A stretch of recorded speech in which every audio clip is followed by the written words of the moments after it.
പ്രിയ സ്നേഹിതൻ കൂടിയായ Shri ഹരീഷ്ണൻ sir, Shri Ajith Kumar sir, മറ്റ് ശ്രോതാക്കള്, പ്രിയം നിറഞ്ഞവരെ, വിചാരകേന്ദ്രത്തിന്റെ ആഭിമുഖ്യത്തില് അയൽപ്പക്കങ്ങളിൽ അപായമണി മുഴങ്ങുമ്പോൾ എന്ന ഒരു വിഷയത്തെ അധികരിച്ച് സമകാലിക ഭാരതം ഏതൊക്കെ തരത്തിലാണ് അന്താരാഷ്ട്ര ബന്ധങ്ങളിൽ ഉണ്ടായിക്കൊണ്ടിരിക്കുന്ന മാറ്റങ്ങളുടെ ഭാഗമായിട്ട് ഒരു അപകടകരമായ സ്ഥിതിവിശേഷത്തിലൂടെ കടന്നു പോകുന്നത് എന്ന വിഷയമാണ്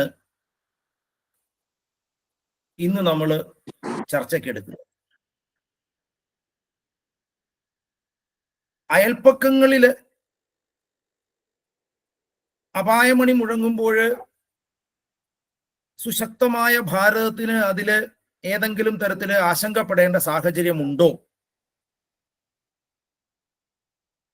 അതോടൊപ്പം തന്നെ അയൽപ്പക്കങ്ങളില് ഉണ്ടാകുന്ന അപായമണികൾക്ക് ഭാരതത്തിന്റെ ഐക്യത്തെയും അഖണ്ഡതയെയും തകർക്കുന്നതിനുള്ള ഏതെങ്കിലും തരത്തിലുള്ള ശ്രമങ്ങൾ അതിൽ അന്തർലീനമായിട്ടുണ്ടോ? ഏത് തരത്തിലാണ് നാം സ്വയം പ്രതിരോധിക്കേണ്ടത് എന്ന ആശങ്കകളാണ് യഥാർത്ഥത്തില് നിങ്ങളുടെ മുന്നിലിരിക്കുമ്പോൾ എനിക്കും ഉണ്ടാകുന്നത്. നമുക്കറിയാവുന്നതുപോലെ 1947 മുതല് പാകിസ്ഥാൻ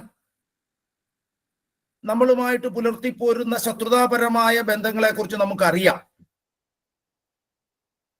എന്നാല് 1971 ഭാരതത്തിന്റെ ഔദാര്യം കൊണ്ടുകൂടി സ്വതന്ത്രമായ ബംഗ്ലാദേശ് എന്ന ഒരു ചെറു രാജ്യം ഇന്നിപ്പോഴ് മറ്റൊരു രാഷ്ട്രീയ രൂപം സ്വീകരിച്ചുകൊണ്ടിരിക്കുന്നു. ഇത് നമ്മളുടെ വളരെ അടുത്തുള്ള ശ്രീലങ്ക, നമുക്കെല്ലാം അറിയാവുന്നതുപോലെ ഒരു ചെറിയ ദ്വീപ് രാഷ്ട്രമാണ്. ശ്രീലങ്കയിലും രാഷ്ട്രീയവും സാംസ്കാരികവുമായ കഴിഞ്ഞ കുറെ നാളുകളിലായി ഉണ്ടാകുന്ന ഡെവലപ്മെന്റുകൾ, ഒരു 5-10 സംവത്സരങ്ങളായി ഉണ്ടാകുന്ന ഡെവലപ്മെന്റുകൾ ഭാരതത്തിനെ പലതരത്തിൽ ലക്ഷ്യം വെക്കുന്നതായുള്ള സൂചനകള് അന്താരാഷ്ട്ര ഗവേഷകരൊക്കെ ഇതിനകം തന്നെ പങ്കുവെക്കുന്നുണ്ട്. അപ്പോൾ ദക്ഷിണേഷ്യയിലെ ഏറ്റവും സുശക്തമായ ഭാരതത്തിന്റെ നിലനിൽപ്പിനെ ഏതെങ്കിലും തരത്തിൽ അപായപ്പെടുത്തുന്നതിന് വേണ്ടിയിട്ടാണോ, അല്ലെങ്കിൽ അത്തരമൊരു ലക്ഷ്യം കൂടി ഇത്തരത്തിലുള്ള മുന്നേറ്റങ്ങൾക്കുണ്ടോ എന്ന ഒരാശങ്കയുടെയും കൂടി പശ്ചാത്തലത്തിലാണ് നമ്മൾ ഈ വിഷയത്തെ ചർച്ച ചെയ്യേണ്ടത്. 2024 ഓഗസ്റ്റ് 5-ാം തീയതി ബംഗ്ലാദേശിലെ ഭരണാധികാരിയായ ഷെയ്ഖ് ഹസീന ഇന്ത്യയിൽ അഭയം തേടുന്നു. എന്താണ് അതിന് കാരണമായിട്ട് പറഞ്ഞിരുന്നത്? അതിന് കാരണമായിട്ട് പറഞ്ഞിരുന്നത് ബംഗ്ലാദേശിൽ ഉണ്ടായിക്കൊണ്ടിരിക്കുന്ന വിദ്യാർത്ഥി പ്രക്ഷോഭമാണ് അതിന്റെ കാരണമെന്നാണ് പറയുന്നത്. ഒന്ന് ശ്രദ്ധിച്ചു നോക്കുക, ബംഗ്ലാദേശിലെ വിദ്യാർത്ഥി പ്രക്ഷോഭത്തിന്റെ കാരണമായിട്ട് എന്താണ് പറഞ്ഞത്? അത് പറഞ്ഞത് തൊഴിലില്ലായ്മ, റിസർവേഷൻ പോളിസി, മൂന്നാമതായിട്ട് ഷെയ്ഖ് ഹസീനയുടെ ഏകാധിപത്യ സ്വഭാവത്തിലുള്ള ഭരണക്രമം. നമ്മൾ ഇത് അംഗീകരിക്കുന്നു എന്ന് വെക്കുക. ഒരു വാദത്തിന് ഈ 3 ആർഗ്യുമെന്റുകളെയും നമ്മൾ അംഗീകരിക്കുന്നു എന്ന് വെക്കുക. പക്ഷെ അവിടെ ഒരു ചോദ്യം ബാക്കിയാകുന്നുണ്ട്. എന്തിനാണ് ബംഗ്ലാദേശിലെ ഒരു ഭരണകൂടത്തിനെതിരെയുള്ള പൊളിറ്റിക്കൽ മൂവ്മെന്റ് അവിടുത്തെ മതന്യൂനപക്ഷങ്ങൾക്ക് നേരെയാകുന്നത്. എന്തുകൊണ്ടാണ് മതന്യൂനപക്ഷങ്ങൾ ബംഗ്ലാദേശിലെ ഈ മതന്യൂനപക്ഷങ്ങള് ബംഗ്ലാദേശിലെ ഒരു രാഷ്ട്രീയ പ്രക്ഷോഭത്തിന്റെ ഇരയായിട്ട് മാറുന്നത്? ഏകദേശം 15 കോടിയോളം വരുന്ന ഒരു ഭൂരിപക്ഷത്തിന്റെ കീഴില് അവരുടെ അപ്രമാദിത്വത്തെ അംഗീകരിച്ച് ജീവിക്കേണ്ടി വരുന്ന ഒരു ന്യൂനപക്ഷം ഓരോ രാഷ്ട്രീയ പ്രശ്നങ്ങളുടെയും പേരിൽ ബലിയാടാകുന്ന സാഹചര്യം എന്തുകൊണ്ടുണ്ടാകുന്നു? ഇതിന്റെ ഐഡിയോളജിയാണ് യഥാർത്ഥത്തിൽ ഇപ്പോൾ ബംഗ്ലാദേശിൽ നടന്നുകൊണ്ടിരിക്കുന്നത്. ആ ഐഡിയോളജിയാണ് ഭാരതത്തിനെ സംബന്ധിച്ചിടത്തോളം ഏറ്റവും ദോഷകരമായിട്ട് വളരാൻ ശ്രമിച്ചുകൊണ്ടിരിക്കുന്നത് എന്നാണ് നമ്മൾ മനസ്സിലാക്കേണ്ടത്. അതിലേക്കാണ് ഞാൻ വരുന്നത്. നമുക്ക് പൊതുവെ അറിയാവുന്നത് പോലെ ബംഗ്ലാദേശിന്റെ ഒരു ചരിത്ര പശ്ചാത്തലം, അതായത് അവിഭക്ത ബംഗ്ലാദേശിന്റെ ചരിത്ര പശ്ചാത്തലം എന്ന് പറയുന്നത് 1940 ലാഹോർ റെസല്യൂഷൻ ആണ്. ലാഹോർ റെസല്യൂഷനെ വെച്ചിട്ട് ലീഗ് പാകിസ്ഥാൻ വാദമുയർത്തുന്നു. ഈ പാകിസ്ഥാൻ വാദം 1945 കാലമാകുമ്പോഴേക്കും രക്തരൂക്ഷിതമായ ഒരു കലാപത്തിലേക്കും അതുപോലെ തന്നെ ഹിന്ദുക്കൾക്ക് നേരെയുള്ള ആക്രമണത്തിലേക്കും നയിക്കുന്നു. Week of the long knights എന്നറിയപ്പെടുന്ന, നീണ്ട കഠാരകളുടെ ഒരാഴ്ച കാലം എന്നറിയപ്പെടുന്ന 1946 കാലഘട്ടത്തെ കുറിച്ച് 1946 തുടർന്നു വന്ന ഉണ്ടായ ജിന്നയുടെ നേതൃത്വത്തിലുണ്ടായ ഡയറക്റ്റ് ആക്ഷൻ ഡേയിലെ അതിനെ തുടർന്നുണ്ടായ ആഴ്ചകളോളം ഉണ്ടായ കലാപങ്ങളെ കുറിച്ച് നമ്മളൊന്ന് ആലോചിച്ച് നോക്കുക. ഈ കലാപത്തിന്റെ ബാക്കി പത്രമായിട്ട് കൂടി ഉണ്ടായ പാകിസ്ഥാനിൽ നിന്ന് കിലോമീറ്ററുകളോളം ദൂരെ മാറിക്കിടക്കുന്ന ബംഗ്ലാദേശിലെ ഈസ്റ്റ് ബംഗാളിലെ ഹിന്ദുക്കൾക്ക് നേരിടുന്ന അതിഭീകരമായ അവസ്ഥയിൽ നിന്ന് അവരെ മോചിപ്പിക്കുന്നതിന് കൂടെ വേണ്ടിയാണ് ശ്യാമപ്രസാദ് മുഖർജിയുടെ നേതൃത്വത്തിൽ ഇവിടെ മൂവ്മെന്റുകൾ തുടങ്ങുന്നതും നെഹ്റു ലിയാഖത്ത് പാക്റ്റിനെതിരെ 1950 നെഹ്റു ലിയാഖത്ത് പാക്റ്റിനെതിരെ അദ്ദേഹം സംസാരിക്കുന്നു. എന്തായിരുന്നു വിഷയം എന്ന് പറയുന്നത്? 1950 നെഹ്റു ലിയാഖത്ത് പാക്റ്റ് യഥാർത്ഥത്തിൽ ചെയ്തത് ബംഗ്ലാദേശിലെ ഹിന്ദുക്കളെ ഹോസ്റ്റേജ് ആയി വെക്കുന്നതിനുള്ള സാഹചര്യം ചെയ്തു കൊടുക്കുകയായിരുന്നു.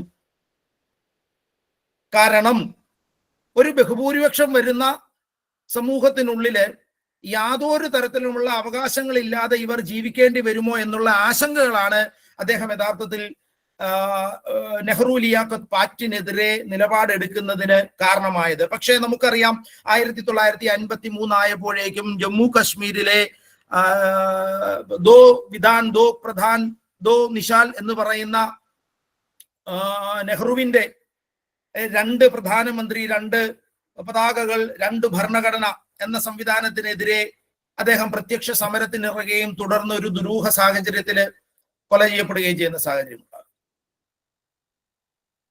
ഇനി നമ്മൾ പാകിസ്ഥാനിലേക്ക് പോവുകയാണെങ്കിൽ 1950കളിലും 60കളിലും ഒക്കെ നമ്മൾ കാണുന്നത് പാകിസ്ഥാന് യഥാർത്ഥത്തിൽ ഒരു പഞ്ചാബിസ്ഥാനാണ്. നമുക്കറിയാം അവിടെ ബഹുഭൂരിപക്ഷവും പഞ്ചാബിന്റെ ഒരു രാഷ്ട്രീയ സാമൂഹിക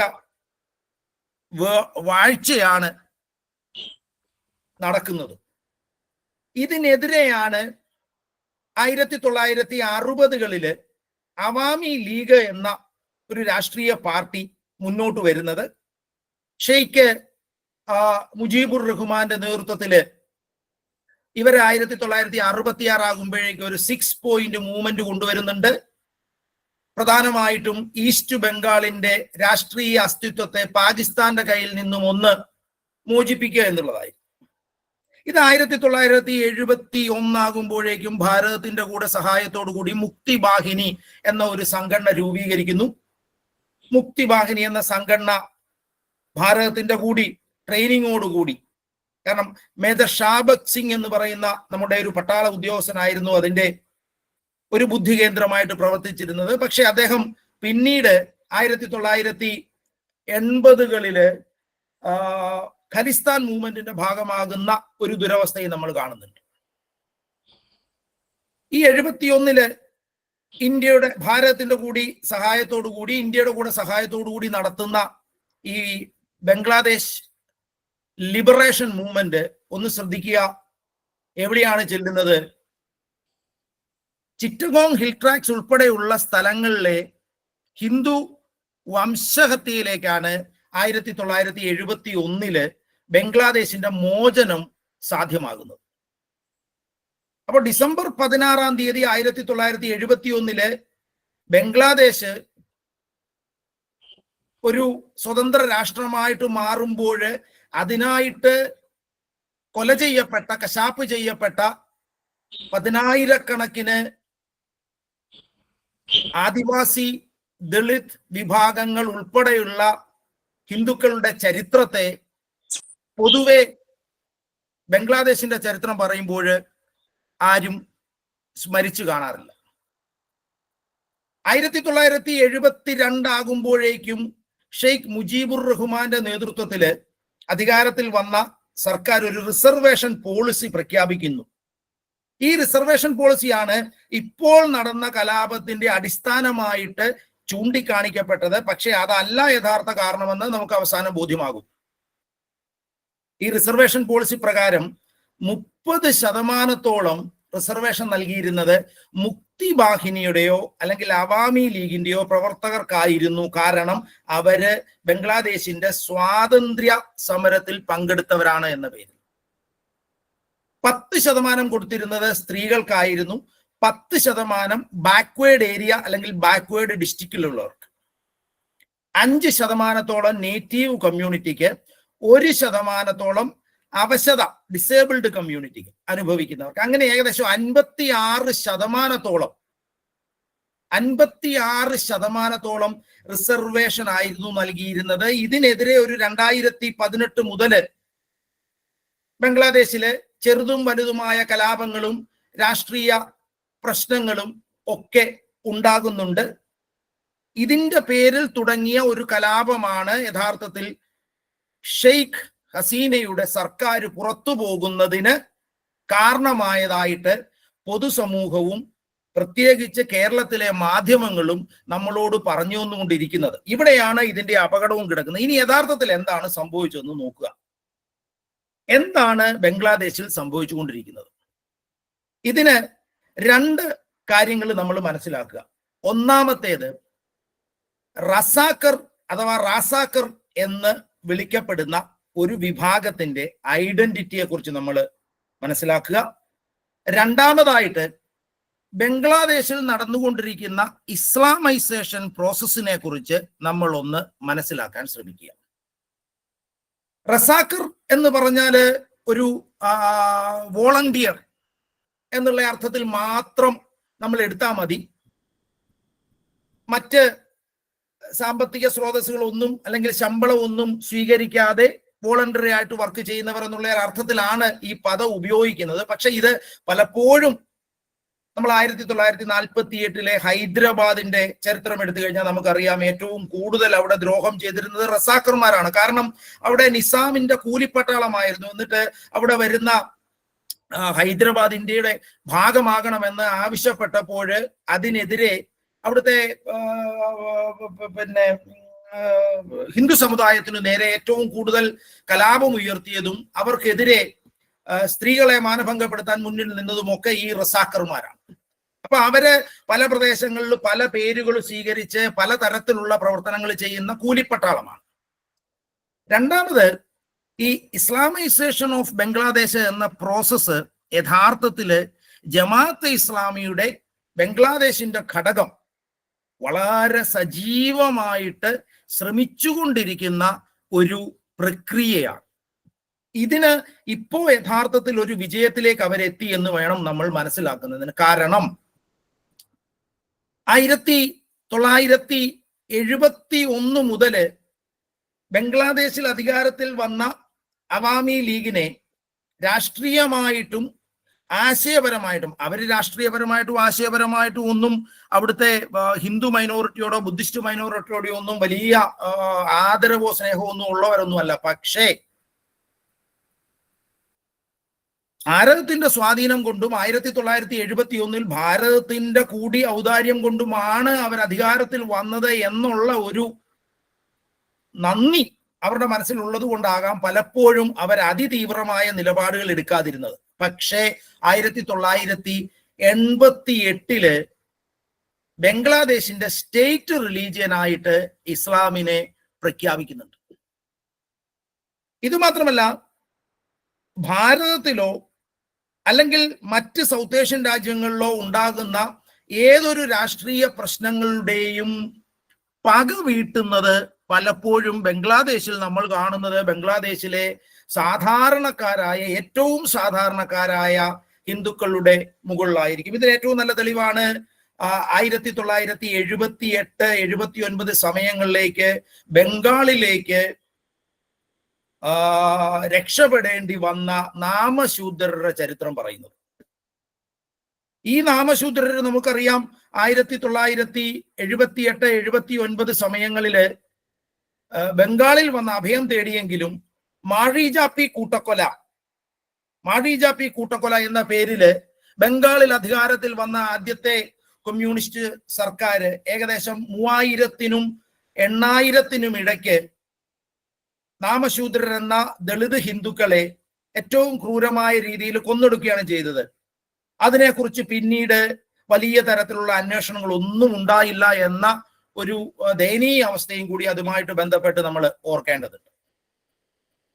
1980-കളിലും 90-കളിലുമൊക്കെ ബംഗ്ലാദേശിന്റെ സാമൂഹിക രാഷ്ട്രീയ ജീവിതത്തില് ഹിന്ദുക്കളെ സംബന്ധിച്ചിടത്തോളം പലപ്പോഴും ആക്രമണങ്ങൾ നേരിടുന്ന സാഹചര്യങ്ങൾ, ദുർഗാപൂജ നടത്തുന്നതിനെതിരെ അവർ നേരിടുന്ന ഭീകരമായ തരത്തിലുള്ള ഒറ്റപ്പെടുത്തലുകള്, ആരാധനാലയങ്ങൾ തകർക്കുന്നത്, ഇതൊക്കെ യഥാർത്ഥത്തിൽ ജമാഅത്തെ ഇസ്ലാമിയുടെ ഒരു രാഷ്ട്രീയ നയം അവിടെ പ്രകടമായി കൊണ്ടിരിക്കുന്നതിന്റെ ലക്ഷണങ്ങൾ കൂടിയായിരുന്നു. പലപ്പോഴും നമുക്കറിയാം ബംഗ്ലാദേശിലെ സർക്കാരുകൾ, അത് BNP സർക്കാർ ആയിക്കോട്ടെ, അവാമി ലീഗ് ആയിക്കോട്ടെ, ജമാഅത്തെയുമായിട്ട് വലിയ കോംപ്ലിക്കേറ്റഡ് ആയിട്ടുള്ള ഒരു ബന്ധത്തിലൂടെയാണ് കടന്നു പോയിട്ടുള്ളത്. ഇവരെ പലപ്പോഴും ബാൻ ചെയ്യാൻ ശ്രമിക്കും, പക്ഷെ അത് പ്രായോഗിക തലത്തിലൊന്നും അത് പലപ്പോഴും വിജയിക്കണമെന്നില്ല. ഇനി നിയമപരമായ ഒരു വശത്തിലേക്ക് പോവുകയാണെങ്കിൽ 1974 വെസ്റ്റഡ് പ്രോപ്പർട്ടി ആക്ട് എന്ന് പറയുന്ന ഒരു നിയമം ബംഗ്ലാദേശ് പാസ്സാക്കുന്നത്. എന്തായിരുന്നു ഈ വെസ്റ്റഡ് പ്രോപ്പർട്ടി ആക്ട് എന്ന് ചോദിച്ചു കഴിഞ്ഞാൽ ഏകദേശം 7 ലക്ഷത്തോളം കുടുംബങ്ങൾക്കാണ് അവരുടെ ഭൂമി ബംഗ്ലാദേശില് ഇല്ലാതാകുന്നത്.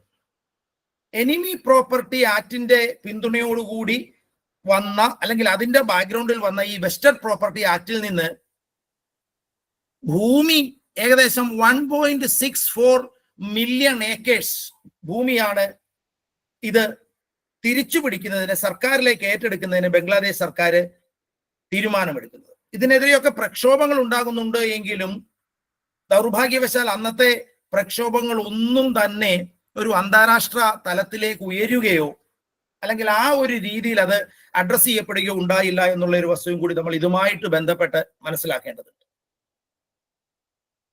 ഞാൻ നേരത്തെ സൂചിപ്പിച്ചതുപോലെ തന്നെ ജമാഅത്ത് അവരുടെ അൽ ബാദർ, അൽ ഷാംസ്, ബംഗ്ലാദേശ് ഇസ്ലാമിക് ഛാത്ര ശിബിർ തുടങ്ങിയ വിവിധ പേരുകളുള്ള സംഘടനകളിലൂടെ അവരുടെ ആശയങ്ങൾ പ്രചരിപ്പിക്കുകയും 1971 ബംഗ്ലാദേശ് രൂപീകരിക്കുന്നതിന് ഘടകവിരുദ്ധമായ ഒരു നിലപാടുകൾ എടുക്കുകയും ചെയ്ത ഒരു വിഭാഗമാണ്.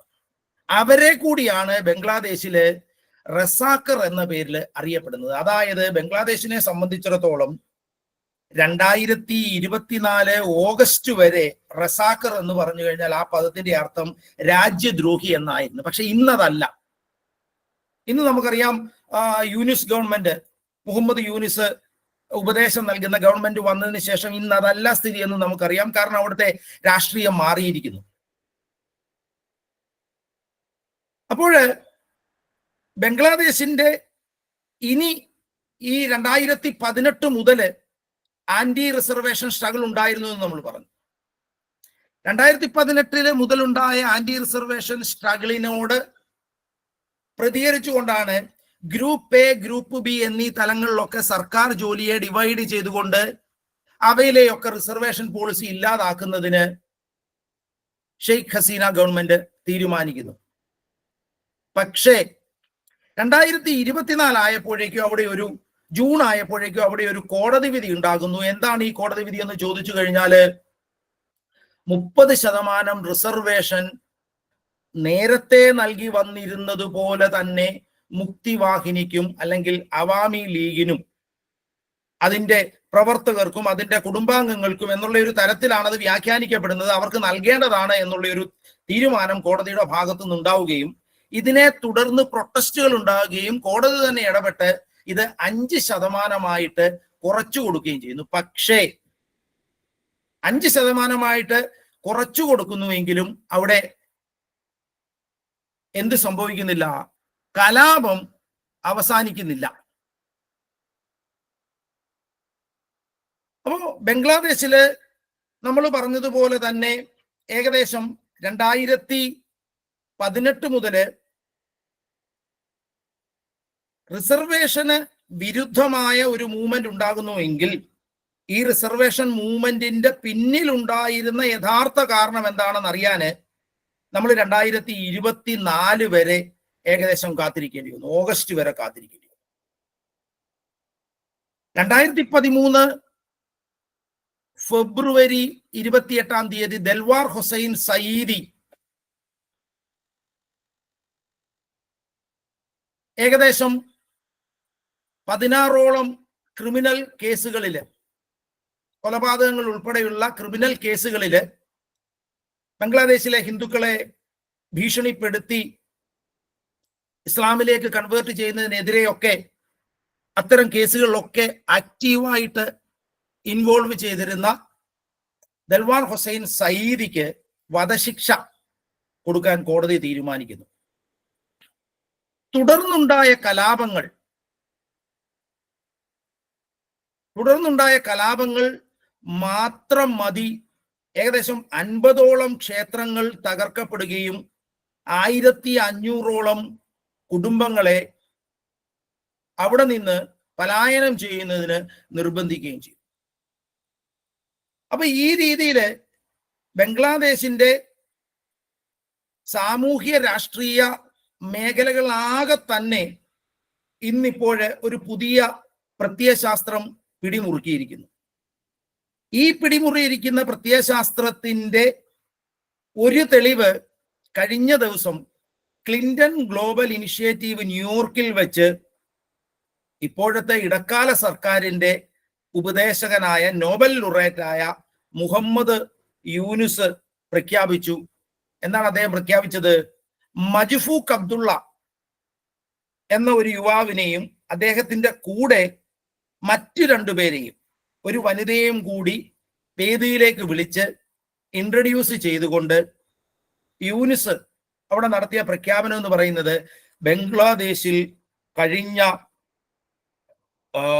ജൂൺ, ജൂലൈ, ഓഗസ്റ്റ് മാസങ്ങളിലായിട്ട് നടന്ന സർക്കാർ വിരുദ്ധ കലാപം എന്ന് പറയുന്നത് വളരെയധികം പ്ലാൻഡ് ആയിട്ടുള്ള ഒന്നായിരുന്നു. അത് ഇപ്പോഴാണ് അദ്ദേഹം പുറത്തു പറയുന്നത് എങ്കിലും അവിടെ കലാപമുണ്ടായ സമയം മുതല് ഭാരതത്തിലുള്ളവരെ സംബന്ധിച്ചിടത്തോളം, പ്രത്യേകിച്ചും ഭാരതത്തിന്റെ ഇന്റലിജൻസ് വിങ്ങിനെ സംബന്ധിച്ചിടത്തോളം അത് വളരെയധികം നേരത്തെ തന്നെ അവർക്കറിയാമായിരുന്ന ഒരു ന്യൂസ് ആയിരുന്നു. കാരണം ഞാൻ നേരത്തെ പറഞ്ഞതുപോലെ തന്നെ ജമാഅത്ത് അവിടെ വിവിധ തരത്തിലുള്ള വിവിധ രൂപങ്ങളിലുള്ള പരിശ്രമങ്ങളാണ് അവിടെ നടത്തിക്കൊണ്ടിരുന്നത്.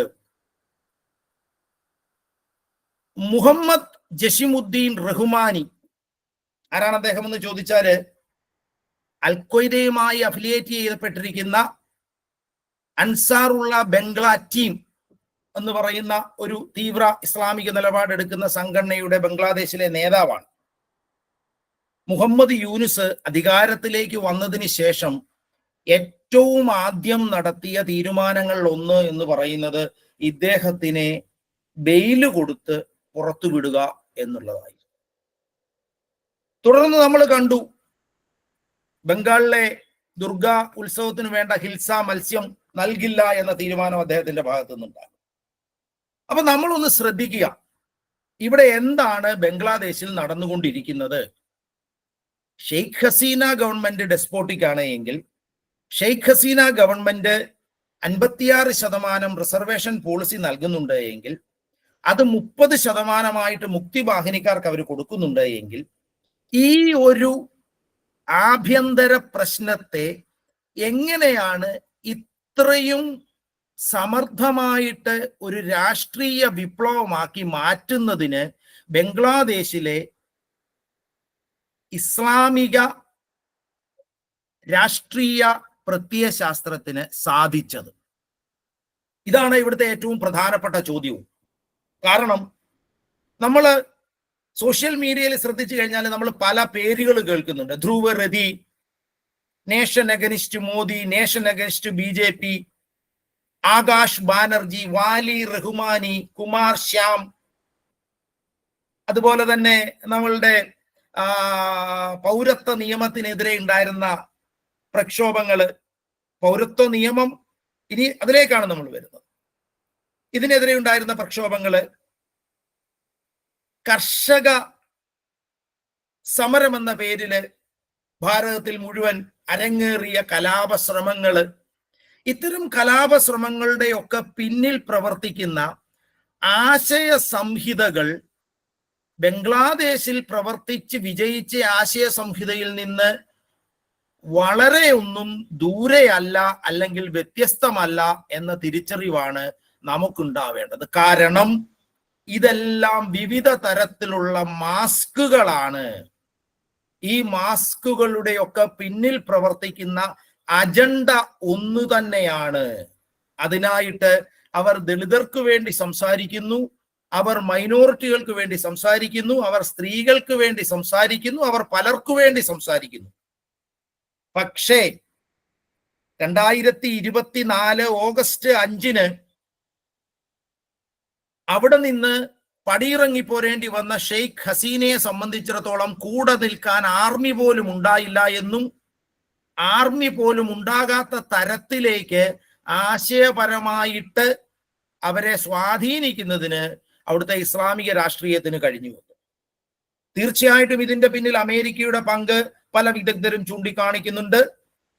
അതുപോലെ തന്നെ ചൈനയുടെ പങ്ക് വിദഗ്ധമായിട്ട് ചൂണ്ടിക്കാണിക്കുന്നുണ്ട്. പക്ഷേ ചൈനയുടെയും അമേരിക്കയുടെയും ബാഹ്യമായ ഇടപെടലുകൾ ഉണ്ട് എന്ന് നമ്മൾ പറയുമ്പോൾ പോലും നമ്മൾ മനസ്സിലാക്കേണ്ട വസ്തുത എന്ന് പറയുന്നത് ആഭ്യന്തര രാഷ്ട്രീയത്തെ വളരെ കൃത്യമായ രീതിയിൽ ആഭ്യന്തര രാഷ്ട്രീയത്തെ സ്വാധീനിക്കാനും റസാക്കർ എന്ന് പറയുന്ന പദത്തിന് മാന്യത നേടിക്കൊടുക്കാനും ബംഗ്ലാദേശിൽ സാധിച്ചു എന്നുള്ളതാണ് ബംഗ്ലാദേശ് കലാപത്തിന്റെ കാരണം അവിടെ കലാപം പൊട്ടിപ്പുറപ്പെടുന്നതിന് കാരണമായി ചൂണ്ടിക്കാണിക്കുന്നത് ഷെയ്ഖ് ഹസീനയുടെ ഒരു വാചകമാണ്: ഇനി മുക്തി വാഹിനിക്കാർക്ക് റിസർവേഷൻ കൊടുത്തില്ലെങ്കിൽ പിന്നെ ആർക്കാണ് കൊടുക്കേണ്ടത്, റസാക്കർമാർക്കാണോ എന്ന വാചകത്തെ തുടർന്നിട്ടാണ് ഛാത്ര ശിബിർ തെരുവുകളിലേക്ക് ഇറങ്ങുന്നതും കലാപം അഴിച്ചുവിടുന്നതും ഓഫീസുകളും ക്ഷേത്രങ്ങളും ഉൾപ്പെടെയുള്ള എസ്റ്റാബ്ലിഷ്മെന്റുകൾക്ക് നേരെ അതിതീവ്രമായ ആരോപണങ്ങൾ ഉണ്ടാകുന്നു. അപ്പൊ നമ്മൾ ആലോചിച്ചു കഴിഞ്ഞാല് ഭാരതത്തിൽ ബംഗ്ലാദേശ് വിദൂരമാണ് എന്ന് നമുക്ക് ഇന്ന് പറയാം.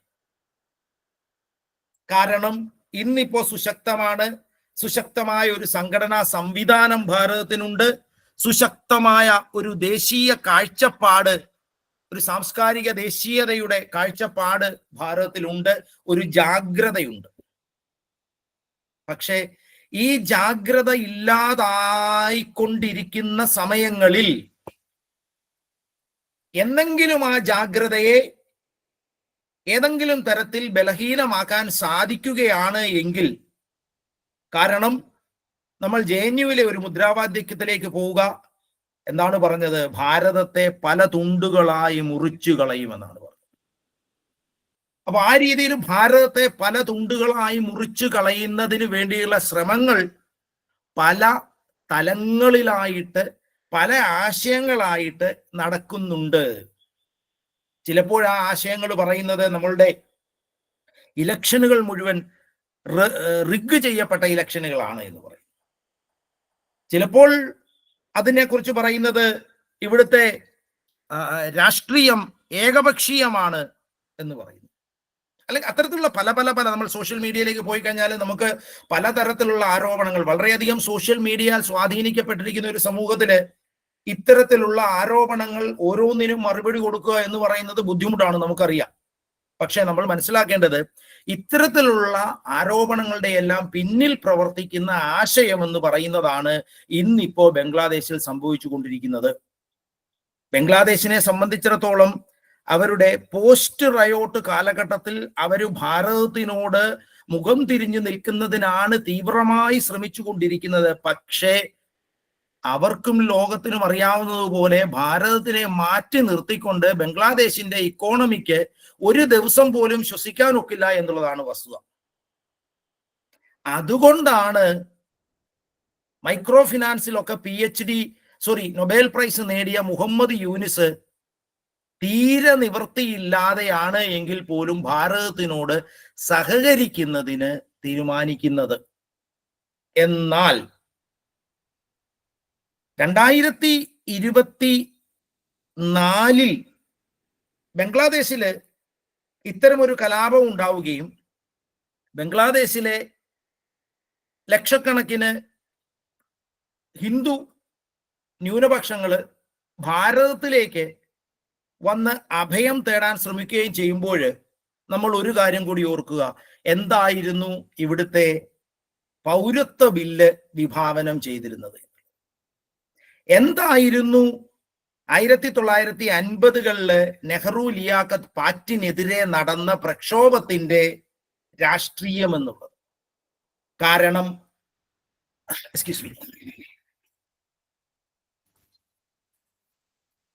ബംഗ്ലാദേശിൽ സംഭവിക്കാൻ പോകുന്നത് 1950-കൾക്ക് മുൻപ് തന്നെ മനസ്സിലാക്കാൻ ഭാരതത്തിലുള്ളവർക്ക് സാധിച്ചിരുന്നുവെന്നും ആ ത്യാഗം നെഹ്റുവിന്റെ മന്ത്രിസഭയിലെ വ്യവസായ മന്ത്രി എന്ന പൊസിഷനെ രാജിവെച്ചുകൊണ്ട് കശ്മീരിന് വേണ്ടിയിട്ടും ബംഗ്ലാദേശിലെ ഹിന്ദു സമൂഹത്തിന് വേണ്ടിയിട്ടും തെരുവിലേക്ക് ഇറങ്ങുന്നതിനും പ്രേരിപ്പിച്ചിരുന്നു എന്ന് നമ്മൾ തിരിച്ചറിയേണ്ടതുണ്ട്. അതിൻ്റെ വിജയമാണ് യഥാർത്ഥത്തിൽ ഇന്നിപ്പോഴ് ഭാരതം കാണുന്നത്. കാരണം 2024 നമ്മളുടെ തൊട്ടടുത്തുള്ള രണ്ട് രാഷ്ട്രങ്ങളായ ബംഗ്ലാദേശും പാകിസ്ഥാനും കലാപത്തിലും സാമ്പത്തിക അസ്ഥിരതയിലും ദ്രവിച്ചുകൊണ്ടിരിക്കുമ്പോഴും ഭാരതം തല ഉയർത്തി നിൽക്കുന്നു. ഇന്നിപ്പോ ലോകത്തിലെ 3ാമത്തെ സാമ്പത്തിക ശക്തിയായിട്ട് മാറുന്നതിന്, അല്ലെങ്കിൽ അങ്ങനെ മാറുന്നതിനുള്ള അതിവേഗ പാതയിലൂടെയാണ് ഭാരതം കടന്നു പോകുന്നത്. എന്നാൽ ബംഗ്ലാദേശ് ഒരു കലാപത്തിന്റെ ബാക്കി പത്രമായിട്ട് ഒരു പുതിയ ഇന്റരിം സർക്കാരിനെയൊക്കെ വെച്ചുവെങ്കിലും അവരുടെ നിലനിൽപ്പ് എത്രമാത്രം പോസിബിൾ ആണ് എന്ന സംശയം ആഗോള തലത്തിൽ തന്നെ ഉയരുന്നുണ്ട്. പ്രത്യേകിച്ചും ബംഗ്ലാദേശിലെ രാഷ്ട്രീയ സാമ്പത്തിക സ്ഥിതികൾ പരിഗണിക്കുമ്പോൾ. ഇനി ബംഗ്ലാദേശിൽ അടുത്തതായി വരാൻ പോകുന്നത് എന്തായാലും ഭാരതവുമായി വലിയ സൗഹൃദം പുലർത്തുന്ന ഒരു സർക്കാരാണ് എന്ന് അതിന്റെ ഇന്നത്തെ അവസ്ഥയിൽ വെച്ചുകൊണ്ട് നമുക്ക് വിചാരിക്കാൻ ഒക്കും. രണ്ടാമതായിട്ട് ബംഗ്ലാദേശിൽ വരുന്ന ഒരു സർക്കാരിന് എത്രമാത്രമായിരിക്കും അവിടുത്തെ സാമ്പത്തിക അവസ്ഥയെ പിടിച്ചു നിർത്താൻ ഒക്കുന്നത്? അതോ 2020 ലങ്കയിൽ സംഭവിച്ചതുപോലെ ഒരു ഫിനാൻഷ്യൽ എമർജൻസിയിലേക്ക് ബംഗ്ലാദേശ് വഴുതി വീഴുമോ എന്നും നമുക്ക് ഇപ്പോൾ പറയാൻ ഒക്കില്ല. പക്ഷേ ഇത് രണ്ടായാലും ഭാരതം ഇതിൽ നിന്ന് പഠിക്കേണ്ട ചില പാഠങ്ങളുണ്ട്. അതാണ് ബംഗ്ലാദേശ് പകർന്നു തരുന്ന പാഠമെന്നാണ് ഞാൻ മനസ്സിലാക്കുന്നത്. ഒന്നാമതായിട്ട്,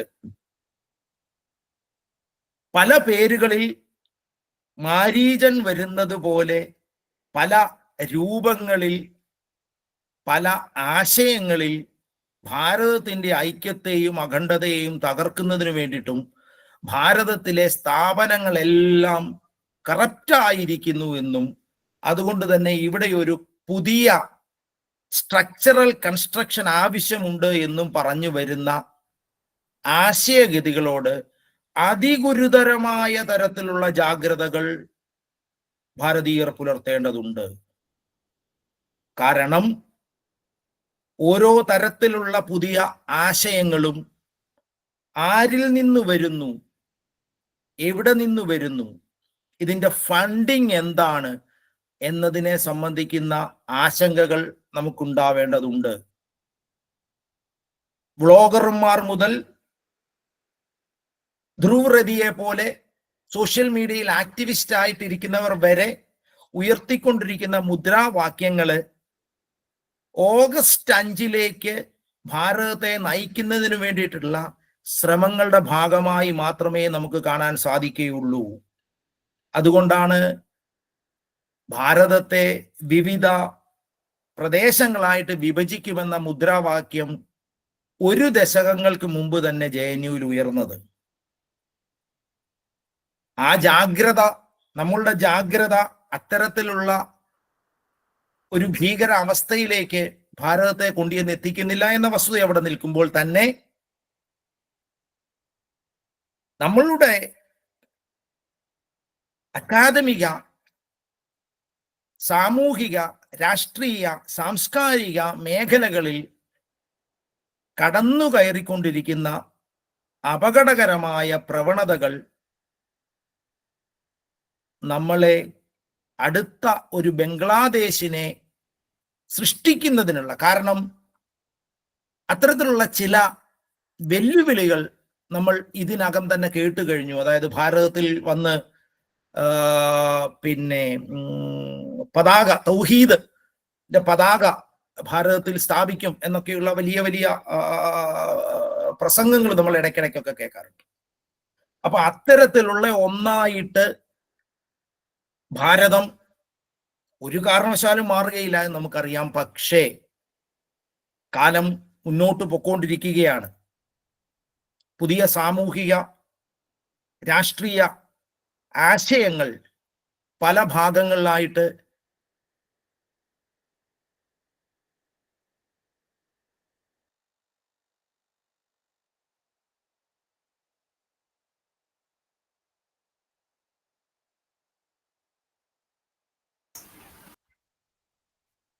പ്രചരിപ്പിക്കപ്പെടുന്നുണ്ട്. ജാതി, സോറി ഞാനൊന്ന് കട്ടായി, ഇപ്പൊ ഇതിലുണ്ടോ? ഇടയ്ക്കൊന്ന് കേൾക്കാൻ പറ്റാതെ വന്നിരുന്നു, അത്രേ ഉള്ളൂ.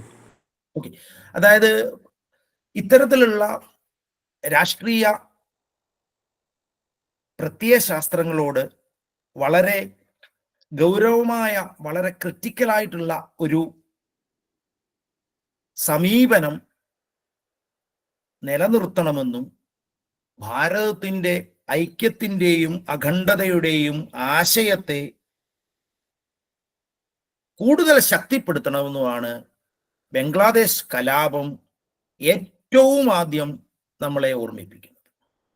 രണ്ടാമതായിട്ട് ബംഗ്ലാദേശ് കലാപം ഓർമ്മിപ്പിക്കുന്ന, ഞാൻ മനസ്സിലാക്കുന്ന ഒരു വസ്തു എന്ന് പറയുന്നത്, ഭാരതത്തിന്റെ ഇന്നത്തെ ഐഡന്റിറ്റി എന്താണ്? ഭാരതത്തിന്റെ ഇന്നത്തെ ഐഡന്റിറ്റി എന്ന് ചോദിച്ചാൽ, ഭാരതം സൗത്ത് ഏഷ്യയിലെ ഏറ്റവും ശക്തമായ, സുശക്തമായ ഹിന്ദു ഭൂരിപക്ഷ രാഷ്ട്രമാണ്. ഈ ഹിന്ദു ഭൂരിപക്ഷ രാഷ്ട്രം ആയ ഭാരതം അതിൻ്റെ ഇന്നത്തെ രാഷ്ട്രീയത്തിൽ നിലനിൽക്കുന്നത് കൊണ്ടാണ് ബംഗ്ലാദേശിനെ വാൺ ചെയ്യുന്നതിനും മലേഷ്യയെ വാൺ ചെയ്യുന്നതിനും മറ്റ് ലോകത്തിന്റെ പല പ്രദേശങ്ങളിൽ നടക്കുന്ന ഇത്തരത്തിലുള്ള ന്യൂനപക്ഷ വേട്ടകളെ ബാൻ ചെയ്യുന്നതിനും ഭാരതത്തിന് സാധിക്കുന്നത്. അതുകൊണ്ട് തന്നെ അത്തരത്തിലുള്ള ഒരു ജാഗ്രതയും സംവിധാനങ്ങളും തുടർന്നും ഭാരതത്തിന്റെ ഭാഗമാകേണ്ടത്, അത്തരം ഒരു സുരക്ഷയുടെ കീഴിൽ ജീവിക്കേണ്ടത് നമ്മുടെയും കൂടി സുരക്ഷയുടെ ഭാഗമാണ് എന്ന തിരിച്ചറിവ് നമ്മൾ ഓരോരുത്തർക്കും ഉണ്ടാവേണ്ടതുണ്ട്. അതല്ല എങ്കിൽ നമുക്കറിയില്ല ഏതൊക്കെ തരത്തിലാണ് ആശയങ്ങൾ പുതിയ തരത്തിൽ പ്രകടിപ്പിക്കപ്പെടുന്നതെന്ന്. ഹരീഷൻ സാറ് ആദ്യം സൂചിപ്പിച്ചതുപോലെ തന്നെ കേരളം ഭാരതത്തിനൊപ്പം നിൽക്കുന്നില്ല എങ്കിൽ നമുക്കറിയാം കേരളത്തിലെ സാമൂഹിക കുടുംബ ജീവിതത്തിൽ വലിയ തരത്തിലുള്ള ആശയങ്ങളുടെ തള്ളിക്കയറ്റം നമുക്ക് കാണാവുന്നതാണ്. അങ്ങനെ ഓരോ പ്രദേശങ്ങളായിട്ട് മാറുകയാണ് എങ്കിലാണ് ബംഗ്ലാദേശ് നേരിട്ടുകൊണ്ടിരിക്കുന്ന ഒരു ഗുരുതരമായ സാഹചര്യത്തിലേക്ക് നമ്മൾ, അല്ലെങ്കിൽ അത്തരമൊരു സാഹചര്യത്തെ നമ്മൾ ഭയക്കേണ്ടത്. അതുകൊണ്ട് തന്നെ അത്തരം ഒരു സാഹചര്യം ഉണ്ടാവാതിരിക്കുന്നതിന് വേണ്ടിയിട്ട് ബംഗ്ലാദേശിൽ നിന്ന് നമ്മൾ പാഠങ്ങൾ ഉൾക്കൊള്ളേണ്ടതുണ്ട്. ആ പാഠങ്ങൾ ബംഗ്ലാദേശിൽ നിന്ന് ഉൾക്കൊള്ളുകയും അതിനോടൊപ്പം തന്നെ അടുത്തതായിട്ട് ഞാൻ സംസാരിക്കാൻ പോകുന്നത് ശ്രീലങ്കയെ കുറിച്ചിട്ടാണ്. ശ്രീലങ്കയിലെയും കൂടെ കുറച്ച് പ്രശ്നങ്ങൾ പറഞ്ഞ് അതും എങ്ങനെയാണ് ഭാരതത്തെ സംബന്ധിച്ചിടത്തോളം ഗൗരവതരമാകുന്നത് എന്ന് സൂചിപ്പിച്ചുകൊണ്ട് ഞാൻ അവസാനിപ്പിക്കാം. ഇപ്പോൾ തന്നെ 8:25 എനിക്ക് തോന്നുന്നു. ഞാൻ വളരെയധികം, എൻ്റെ അടുത്ത് 1 മണിക്കൂറോളമാണ് ഹരീഷൻ സാർ പറഞ്ഞത്. വളരെയധികം സമയം ഞാൻ എടുക്കുന്നു. ഞാൻ ഇനി അധികം സംസാരിക്കുന്നില്ല. നമുക്കറിയാവുന്നതുപോലെ തന്നെ ഒരു ഒരു ഒരു ദ്വീപ് രാഷ്ട്രമാണ് ലങ്ക.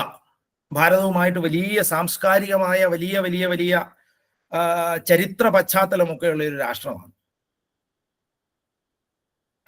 പക്ഷെ വളരെ പെട്ടെന്ന് 2019 ആയപ്പോഴേക്കും ശ്രീലങ്കയില് ഒരു സാമ്പത്തിക പ്രതിസന്ധി, അതിരൂക്ഷമായ സാമ്പത്തിക പ്രതിസന്ധി ശ്രീലങ്കയിൽ ഉണ്ടാകുന്നു. ഈ ശ്രീലങ്കയിലെ രാഷ്ട്രീയ പ്രതിസന്ധിക്ക് സഹായിയായിട്ട് നമ്മൾ അവിടെ ചൈനയെ കാണുന്നു. ഇപ്പൊ കഴിഞ്ഞ കുറേ വർഷങ്ങളായിട്ട് ദക്ഷിണേഷ്യയിലെ എല്ലാ കാര്യങ്ങളിലും നേപ്പാളിലും മ്യാൻമാറിലും പാകിസ്ഥാനിലും ശ്രീലങ്കയിലും ഒക്കെ ഭാരത വിരുദ്ധ വികാരത്തെ ഉണ്ടാക്കിയെടുക്കുകയും ഇടപെടുകയും ചെയ്യുക എന്ന് പറയുന്നത് ചൈനയുടെ ഒരു വലിയ പോളിസിയായിട്ട് തന്നെ നിലനിൽക്കുന്നുണ്ട്. അതിന്റെ ഭാഗമായിട്ട് നമ്മൾ അവിടെ ശ്രീലങ്കയില് ചൈനയെ കാണുന്നു. ഇപ്പോ തന്നെ ദിസനായകെ എന്ന പേരുള്ള ഒരു JVP, ജനതാ വിമുക്തി പെരുമന അല്ലെങ്കിൽ പീപ്പിൾസ് ലിബറേഷന്റെ നേതാവായ ഒരു ഇടതുപക്ഷ കമ്മ്യൂണിസ്റ്റ് പ്രവർത്തകൻ അവിടെ അധികാരത്തിലേക്ക് വരുന്നു. എന്താണ് യഥാർത്ഥത്തിൽ ശ്രീലങ്കയിൽ സംഭവിച്ചതെന്ന് ചോദിച്ചാല് എനിക്ക് തോന്നുന്നു കേരളത്തിലെ ഒട്ടുമിക്ക പൊളിറ്റിക്കൽ സയൻസ്, അന്താരാഷ്ട്ര പഠന, ചരിത്ര പഠന വിദ്യാർത്ഥികളും പറയാൻ സാധ്യതയെന്ന് പറയുന്നത് 2020 കോവിഡ് വന്നതോടുകൂടി ശ്രീലങ്കയിലെ സാമ്പത്തിക അവസ്ഥ തകരുകയും അതോടുകൂടി ആ രാഷ്ട്രം രജപക്സെയുടെ കുടുംബത്തിനെതിരെ തിരിയുകയും അങ്ങനെ ഒരു കലാപത്തിലേക്ക് പോയി എന്ന്. ഇതിനിടയിൽ വളരെ സമർത്ഥമായിട്ട് മറയ്ക്കപ്പെടുന്ന ഒന്നുണ്ട്. അതാണ് 2019 ഏപ്രിൽ 21 നാഷണൽ തൗഹീദ് ജമായത്ത് ശ്രീലങ്കയുടെ വിവിധ പ്രദേശങ്ങളിൽ നടത്തിയ ഒരു സീരിയൽ ബോംബ് ബ്ലാസ്റ്റ് ഉണ്ട്. ഏകദേശം 450-നും 750-നും ഇടയിലാണ് ആൾക്കാർ കൊല്ലപ്പെട്ടത്. 100-150ഓളം വിദേശികൾ ഉണ്ടായിരുന്നു.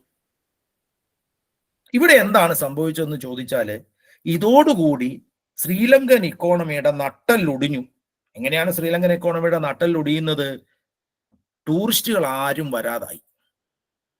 ഇതിനെ തുടർന്ന് വന്ന കോവിഡ് കൂടി ആയപ്പോഴാണ് ശ്രീലങ്ക തകരാൻ തുടങ്ങിയത്. ഇവിടെയാണ് നമ്മൾ ചൈനയുടെ സ്ട്രാറ്റജിയെ കണ്ടെത്തേണ്ടത്. കാരണം സാമ്പത്തിക സഹായം എന്ന പേരില് ധാരാളം പൈസ കൊടുക്കുന്നതിന് അവര് ഓഫർ ചെയ്യുന്നു. പക്ഷെ ഈ പൈസ എടുത്ത് എന്ത് ചെയ്യണം എന്ന് ലങ്കയ്ക്ക് അറിയാത്ത സ്ഥിതിയിലേക്ക് 2021-22 കാലമാകുമ്പോഴേക്കും ആര് മാറുന്നു? ലങ്ക മാറുന്നു. ഇതിന്റെ ഒരു ചരിത്ര പശ്ചാത്തലത്തെ കുറിച്ചൊന്ന് നോക്കിക്കഴിഞ്ഞാല് 1948 ഫെബ്രുവരിയിലാണ്, എൻ്റെ ഓർമ്മ കറക്റ്റ് ആണെങ്കിൽ ഫെബ്രുവരി 4-നാണ് ലങ്ക സ്വതന്ത്രയാകുന്നത്. ലങ്ക സ്വതന്ത്രയാകുമ്പോൾ തൊട്ടടുത്ത് കിടക്കുന്ന ഭാരതവുമായിട്ടല്ല, മറിച്ച് വളരെ ദൂരെയുള്ള ചൈനയുമായിട്ടും അതിലും ദൂരെയുള്ള അമേരിക്കയുമായിട്ടാണ് ലങ്ക ബന്ധം സ്ഥാപിക്കുന്നത്. വോയിസ് ഓഫ് അമേരിക്ക തുടങ്ങിയ സംഘടനകളൊക്കെ വളരെ ആക്റ്റീവായിരുന്നു ലങ്കയില് 1950-കളിൽ. ഒരു 1952 ആകുമ്പോഴേക്കും സിലോൺ ചൈന പാക്റ്റുകൾ നിലവിൽ വരുന്നുണ്ട്. പക്ഷേ ഇതൊന്നും അത്ര എക്സ്പ്ലിസിറ്റ് ആയിട്ട് ചൈനയുടെ സ്വാധീനമുണ്ട് എന്ന് നമുക്ക് പറയാനൊക്കില്ല. കാരണം അന്താരാഷ്ട്ര തലത്തിൽ നടന്ന കുറെ ഉടമ്പടികൾ അല്ലെങ്കിൽ സഹായങ്ങൾ എന്നൊക്കെയുള്ള രീതിയിലാണ്. എന്നാൽ ഏകദേശം 1980-കൾ മുതൽ ശ്രീലങ്കയില് നിലവിൽ വന്ന LTT, liberation tigers of Tamil Eelam, അവിടെ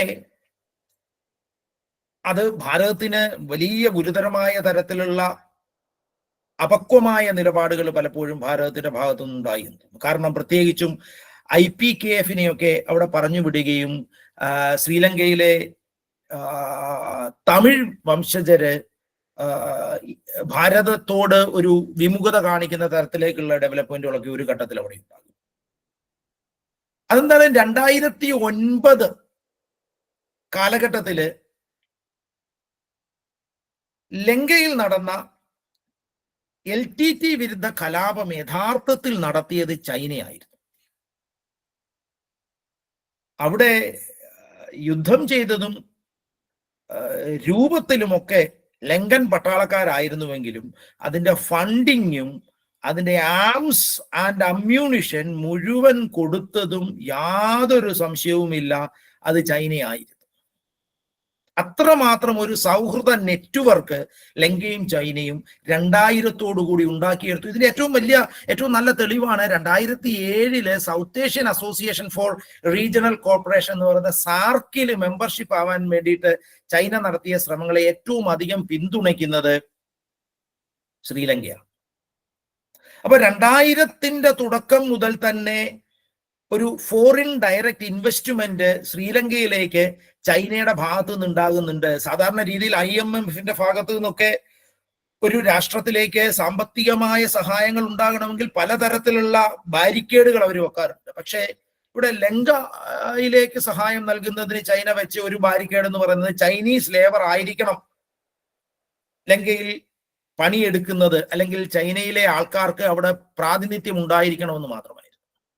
ഇതിനെ തുടർന്നാണ് 2009 ആകുമ്പോഴേക്കും LTT-ക്കെതിരെയുള്ള ശ്രീലങ്കയിലെ സിവിൽ വാർ രൂക്ഷമാകുന്നതും അതിനെ തുടർന്നിട്ട് ചൈനയുടെ സഹായത്തോടുകൂടി LTT-യെ നിശേഷം അവിടെ നിന്ന് ഇല്ലാതാക്കുന്നത്. ഇതിനെ തുടർന്നാണ് നമ്മൾ യഥാർത്ഥത്തില് ശ്രീലങ്കയിൽ ചൈനയുടെ ഇൻവോൾവ്മെന്റ് ഏറ്റവും ശക്തമായ രീതിയിൽ കാണുന്നത്. അതൊരു രാജപക്സെയുടെ ഭരണത്തിന് കീഴിൽ 2019 ഒക്കെ ആയപ്പോൾ 2017, 18, 19 ഒക്കെ ആയപ്പോഴത്തേക്കും അതിന്റെ ഏറ്റവും ഉച്ചകോടിയിലെത്തി. ഉദാഹരണത്തിന് 2019 ഉയ്ഗൂർ മുസ്ലിങ്ങളെ, ചൈന സിൻജിയാങ് റീജിയനിലെ ഉയ്ഗൂർ മുസ്ലിങ്ങളെ ചൈന ട്രീറ്റ് ചെയ്യുന്നതിന് UN അസംബ്ലിയിൽ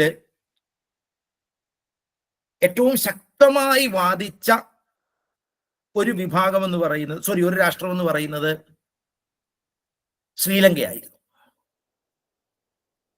ഇങ്ങനെ ചൈനയുടെ സഹായത്തോടുകൂടി വിവിധ തരത്തിലുള്ള പ്രോജക്റ്റുകൾ, നമുക്കറിയാം ഹമ്പൻതോട്ട തുറമുഖം ഉൾപ്പെടെയുള്ളവ അവിടെ കൺസ്ട്രക്ട് ചെയ്തുകൊണ്ടിരിക്കുന്ന സമയത്താണ് ഞാൻ ഏറ്റവും ആദ്യം സൂചിപ്പിച്ച 2019 ഏപ്രിൽ 21 ബോംബാക്രമണം. ആ ബോംബാക്രമണത്തിന്റെ കാരണമായിട്ട് പറഞ്ഞിരുന്നത് പിന്നെ ന്യൂസിലാൻഡിലോട്ടോ ഉണ്ടായ ഒരു ബോംബാക്രമണത്തിന് എതിരായിട്ടാണ് ഈ ബോംബാക്രമണം നടക്കുന്നതെന്നാണ്. പക്ഷെ അതെന്തായാലും ശ്രീലങ്കയുടെ ഇക്കോണമിയെ അത് പാടെ തകർത്തുക. ടൂറിസം അവിടുത്തെ മൂന്നാമത്തെ എന്താ പറയുക സാമ്പത്തിക സ്രോതസ്സാണ് എങ്കിൽ 2020 കോവിഡോടുകൂടി വന്നപ്പോൾ ശ്രീലങ്ക ഏറ്റവും വലിയ രാഷ്ട്രീയ അസ്ഥിരതയിലേക്ക് കൂപ്പുകുത്തുന്നതും രാജപക്സെ ഗവൺമെന്റിനെതിരെ ജനങ്ങള് തെരുവിലേക്ക് ഇറങ്ങുന്ന കാഴ്ച നമ്മൾ കാണുന്നു. ഇവിടെയൊക്കെ JVPയുടെ പിന്നിലുള്ള ചൈനയും നല്ല രീതിയിൽ ഫണ്ട് ഇറക്കിയിട്ടുണ്ട് എന്ന കാര്യത്തിൽ നമുക്ക് സംശയം വേണ്ട. അതുകൊണ്ടാണ് 1970-കൾ മുതൽ JVPക്ക് അവിടെ ഒരു നല്ല മുഖമൊന്നുമല്ല ഉള്ളത്. കാരണം എന്താണെന്ന് വെച്ചാൽ അവര് ഒരു മാവോയിസ്റ്റ് ഫേസ് എന്നുള്ള രീതിയിലാണ് അവരെ പലപ്പോഴും വിലയിരുത്തിയിരുന്നത്. പക്ഷെ അവർ 2024 ആയപ്പോഴേക്കും AKD കുമാര ദിസനായകയുടെ നേതൃത്വത്തിലുള്ള ഒരു സർക്കാർ അധികാരത്തിലേക്ക് വരുന്നതില് വിജയിച്ചു. അപ്പൊ ശ്രീലങ്കയിൽ ഉണ്ടായ ഈ വിജയം യഥാർത്ഥത്തില് ഭാരതത്തിന് വലിയ വെല്ലുവിളികൾ ഉണ്ടാക്കുന്നുണ്ട്. എങ്ങനെയാണ് എന്ന് ചോദിച്ചാൽ, ശ്രീലങ്ക ഭൂമിശാസ്ത്രപരമായി നമ്മളോട് വളരെ വളരെ അടുത്ത് കിടക്കുന്ന ഒരു രാഷ്ട്രമാണ്, നമുക്കറിയാം. സാംസ്കാരികമായിട്ട് ഭാരതത്തിന്റെ ഒരു ബൈ പ്രോഡക്റ്റ് എന്ന് വേണമെങ്കിൽ നമുക്കതിനെ വിളിക്കാം. കാരണം ബുദ്ധ സങ്കല്പങ്ങളും സംസ്കാരവും മുഴുവൻ ശ്രീലങ്കയിലേക്ക് പോകുന്നത് ഭാരതത്തിൽ നിന്നാണ്. പക്ഷെ അവിടെ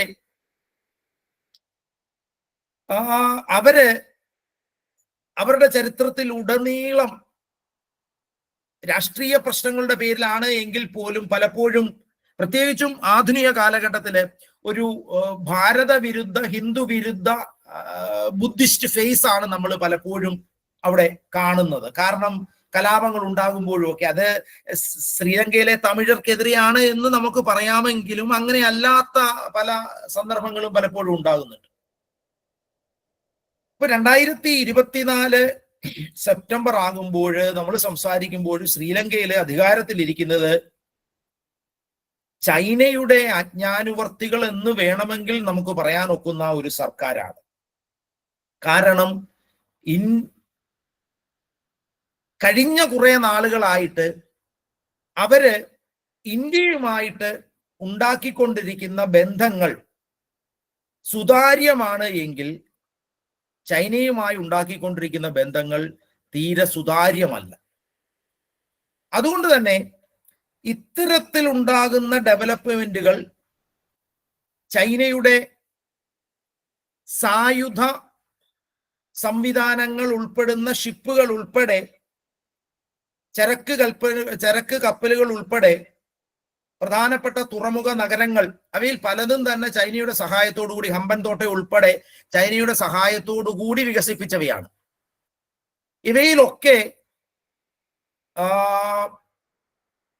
ചൈനയുടെ ഇൻവോൾവ്മെന്റ് കൂടുതൽ ഉണ്ടായി വരുന്നത് യഥാർത്ഥത്തിൽ ഭാരതത്തെ സംബന്ധിച്ചിടത്തോളം വളരെയധികം ദോഷകരമാണ് എന്ന് നമുക്കറിയാം. കാരണം ഇപ്പോൾ നമ്മൾ 4 വശത്ത് നിന്ന് നോക്കിക്കഴിഞ്ഞാൽ,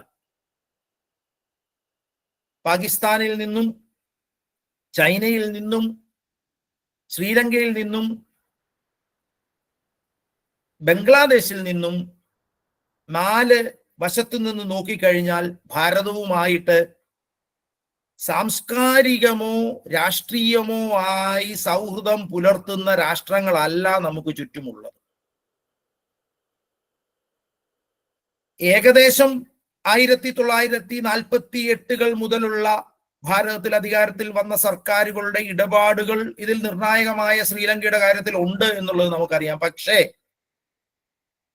ആ സ്ഥാനത്തേക്ക് 2000-ങ്ങൾ മുതൽ ചൈന കടന്നു വരാൻ തുടങ്ങിയതിനെ പ്രതിരോധിക്കുന്നതിൽ നമ്മൾ പരാജയപ്പെട്ടു എന്നുള്ളതും, നമ്മൾ അത്തരം പ്രതിരോധങ്ങൾ ആരംഭിച്ചിട്ട് കേവലം 1 ദശാബ്ദം മാത്രമേ ആയിട്ടുള്ളൂ എന്നുള്ളതുമാണ് നമ്മൾ നേരിടുന്ന ഏറ്റവും വലിയ വെല്ലുവിളി. നമ്മൾ പ്രതിരോധങ്ങൾ ആരംഭിച്ച കഴിഞ്ഞ 1 ദശാബ്ദത്തിനകം തന്നെ വലിയ തരത്തിലുള്ള രാഷ്ട്രീയ സാമ്പത്തിക സൗഹൃദം ലങ്കയിൽ വളർത്തിയെടുക്കുന്നതിന് ചൈനയ്ക്ക് സാധിച്ചിട്ടുണ്ട്.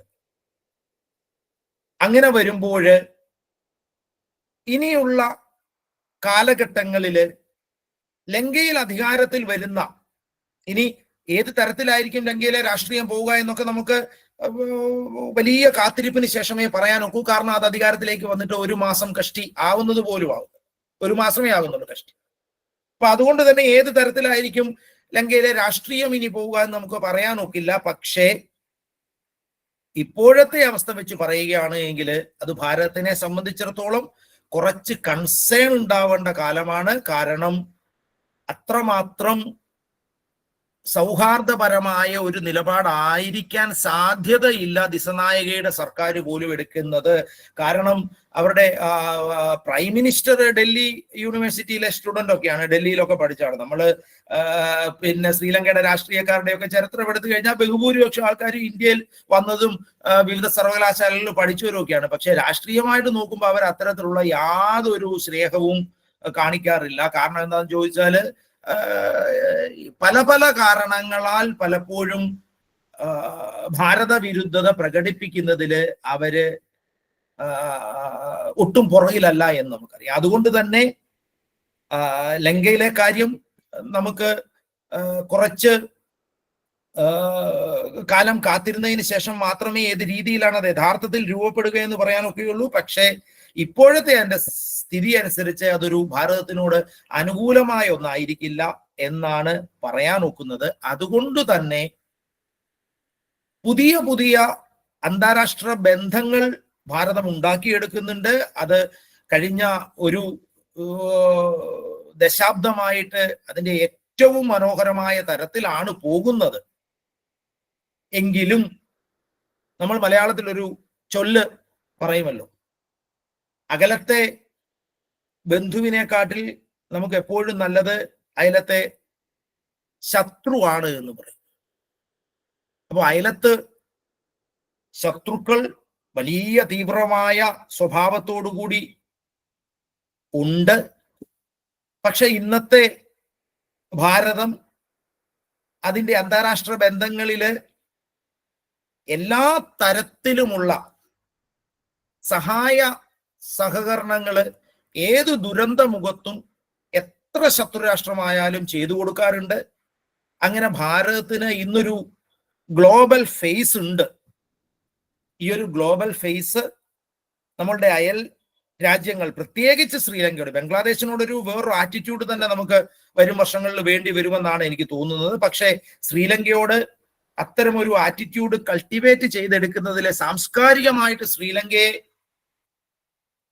നമ്മളുടെ ഭാഗത്താക്കുന്നതില് ഭാരതത്തിന്റെ ഭാഗത്ത് നിന്ന് കൂടുതൽ ശക്തമായ ഇടപെടലുകൾ ഉണ്ടാകണം. കാരണം സാംസ്കാരികമായിട്ട് അവിടെ സാധ്യതകൾ വളരെ അധികമാണ്. അപ്പൊ അത്തരത്തിലുള്ള ശ്രമങ്ങൾ, ബംഗ്ലാദേശിന്റെ കാര്യത്തിലുള്ള ജാഗ്രത തുടങ്ങിയവ ഭാരതത്തിന്റെ അയൽപ്പക്കങ്ങൾ ഉണ്ടായിക്കൊണ്ടിരിക്കുന്ന അപായ മണികളെ ഇല്ലാതാക്കുമെന്നും അവ ഭാരതത്തിന് കൂടുതൽ രാഷ്ട്രീയ, സാമ്പത്തിക, സാമൂഹിക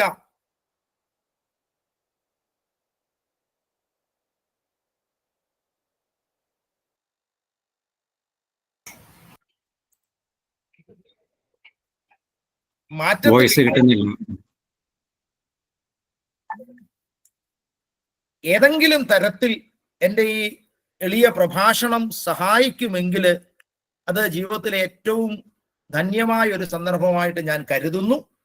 അങ്ങനെ കരുതിക്കൊണ്ട് ഭാരതീയ വിചാര കേന്ദ്രത്തിന്റെ പ്രൗഢഗംഭീരമായ ഒരു സദസ്സില് വലിയ ചിന്തകരും വാഗ്മികളും അതേപോലെ തന്നെ വലിയ സീനിയർ അധ്യാപകനും ചരിത്രകാരനും ഒക്കെയായ അജിത് കുമാർ സാറും ഒക്കെ ഇരിക്കുന്ന വേദികളിൽ സംസാരിക്കാൻ എന്നെ ക്ഷണിച്ചതിന്, ഈ ഒരു വേദി തന്നതിനുള്ള നന്ദിയും നമസ്കാരവും നിങ്ങൾ ഓരോരുത്തരോടും രേഖപ്പെടുത്തിക്കൊണ്ട് ഞാൻ കുറച്ച് സമയം ഹരികൃഷ്ണൻ സാർ പറഞ്ഞതിനും അപഹരിച്ചതിനോടുള്ള ക്ഷമാപണവും കൂടി നടത്തിക്കൊണ്ട് ഞാൻ എൻ്റെ വാക്കുകൾ അവസാനിപ്പിക്കുന്നു. നന്ദി, നമസ്കാരം. നന്ദി ഡോക്ടർ വിനീത്. നമ്മുടെ അയൽ രാജ്യങ്ങളായ പ്രത്യേകിച്ചും പാകിസ്ഥാൻ, അതുപോലെ ബംഗ്ലാദേശിന്റെയും ശ്രീലങ്കയുടെയും ചരിത്ര പശ്ചാത്തലം അനാവരണം ചെയ്തുകൊണ്ട് ഇന്നത്തെ ബംഗ്ലാദേശിന്റെയും അതുപോലെ ശ്രീലങ്കയുടെയും അവസ്ഥ അല്ലെങ്കിൽ മനോഭാവം, ഈ പ്രദേശത്തിന്റെ വിശാലമായ താല്പര്യങ്ങൾക്ക് വിരുദ്ധമായി ഈ രാജ്യങ്ങൾ ആഗോള ഭീകരതയ്ക്ക്, അത് ഇസ്ലാമിക ഭീകരതയാവാം, അതുപോലെ ചൈനയുടെ നേതൃത്വത്തിലുള്ള കമ്മ്യൂണിസ്റ്റ് ഭീകരതയാവാം, എന്തായാലും ഈ രാജ്യങ്ങൾ ആഗോള ഭീകരതയ്ക്ക് അടിയറവ് പറയുന്നു എന്ന അതിദയനീയവും അതേസമയം ഭീകരവുമായ അവസ്ഥ സവിസ്തരം പ്രതിപാദിച്ചു. അതുവഴിയും അതോടൊപ്പവും ഭാരതത്തെ ശിഥിലീകരിക്കുന്നതിനുള്ള പല കാര്യങ്ങളും ഭാരതത്തിനുള്ളിൽ തന്നെ നടക്കുന്നു എന്നത് തീർച്ചയായും നാം ഭാരതീയർ അതീവ ജാഗ്രത പുലർത്തുന്നതിന് പര്യാപ്തമായ കാര്യങ്ങളാണ്. ഉറച്ചതും ദിശാബോധവുമുള്ള ഒരു സർക്കാർ ഭാരതത്തെ നയിക്കുന്നു എന്നുള്ളതാണ് നമ്മുടെ അസ്തിത്വത്തെ നിലനിർത്തുന്ന പ്രധാന ഘടകം. ചുരുങ്ങിയ സമയത്തിനുള്ളിൽ തന്നെ വിചാരസഭയുടെ ഈ വിഷയാവതരണം ഏറ്റവും ലളിതവും സമഗ്രവുമായി നടത്തിയ ഡോക്ടർ വിനീതിന് എല്ലാവിധ അഭിനന്ദനങ്ങളും നേരുന്നു. അതുപോലെ താങ്കളുടെ ചരിത്ര പഠനത്തിനും ഗവേഷണ താല്പര്യങ്ങൾക്കും എല്ലാവിധ ആശംസകളും ഈ ഒരു അവസരത്തിൽ അറിയിക്കുകയാണ്. ബഹുമാനപ്പെട്ട അജിത് സാർ ഇവിടെ ഉണ്ട്. ഇന്നത്തെ ഈ വിഷയാവതരണത്തിനനുബന്ധമായി സാറിന് പറയാനുള്ളതും കേൾക്കാൻ ഏവർക്കും ആഗ്രഹമുണ്ട് എന്നാണ് എൻ്റെ ഒരു വിശ്വാസം. അജിത് സാർ. നല്ല പ്രഭാഷണമായിരുന്നു. കേൾക്കാമോ? നല്ല പ്രഭാഷണമായിരുന്നു.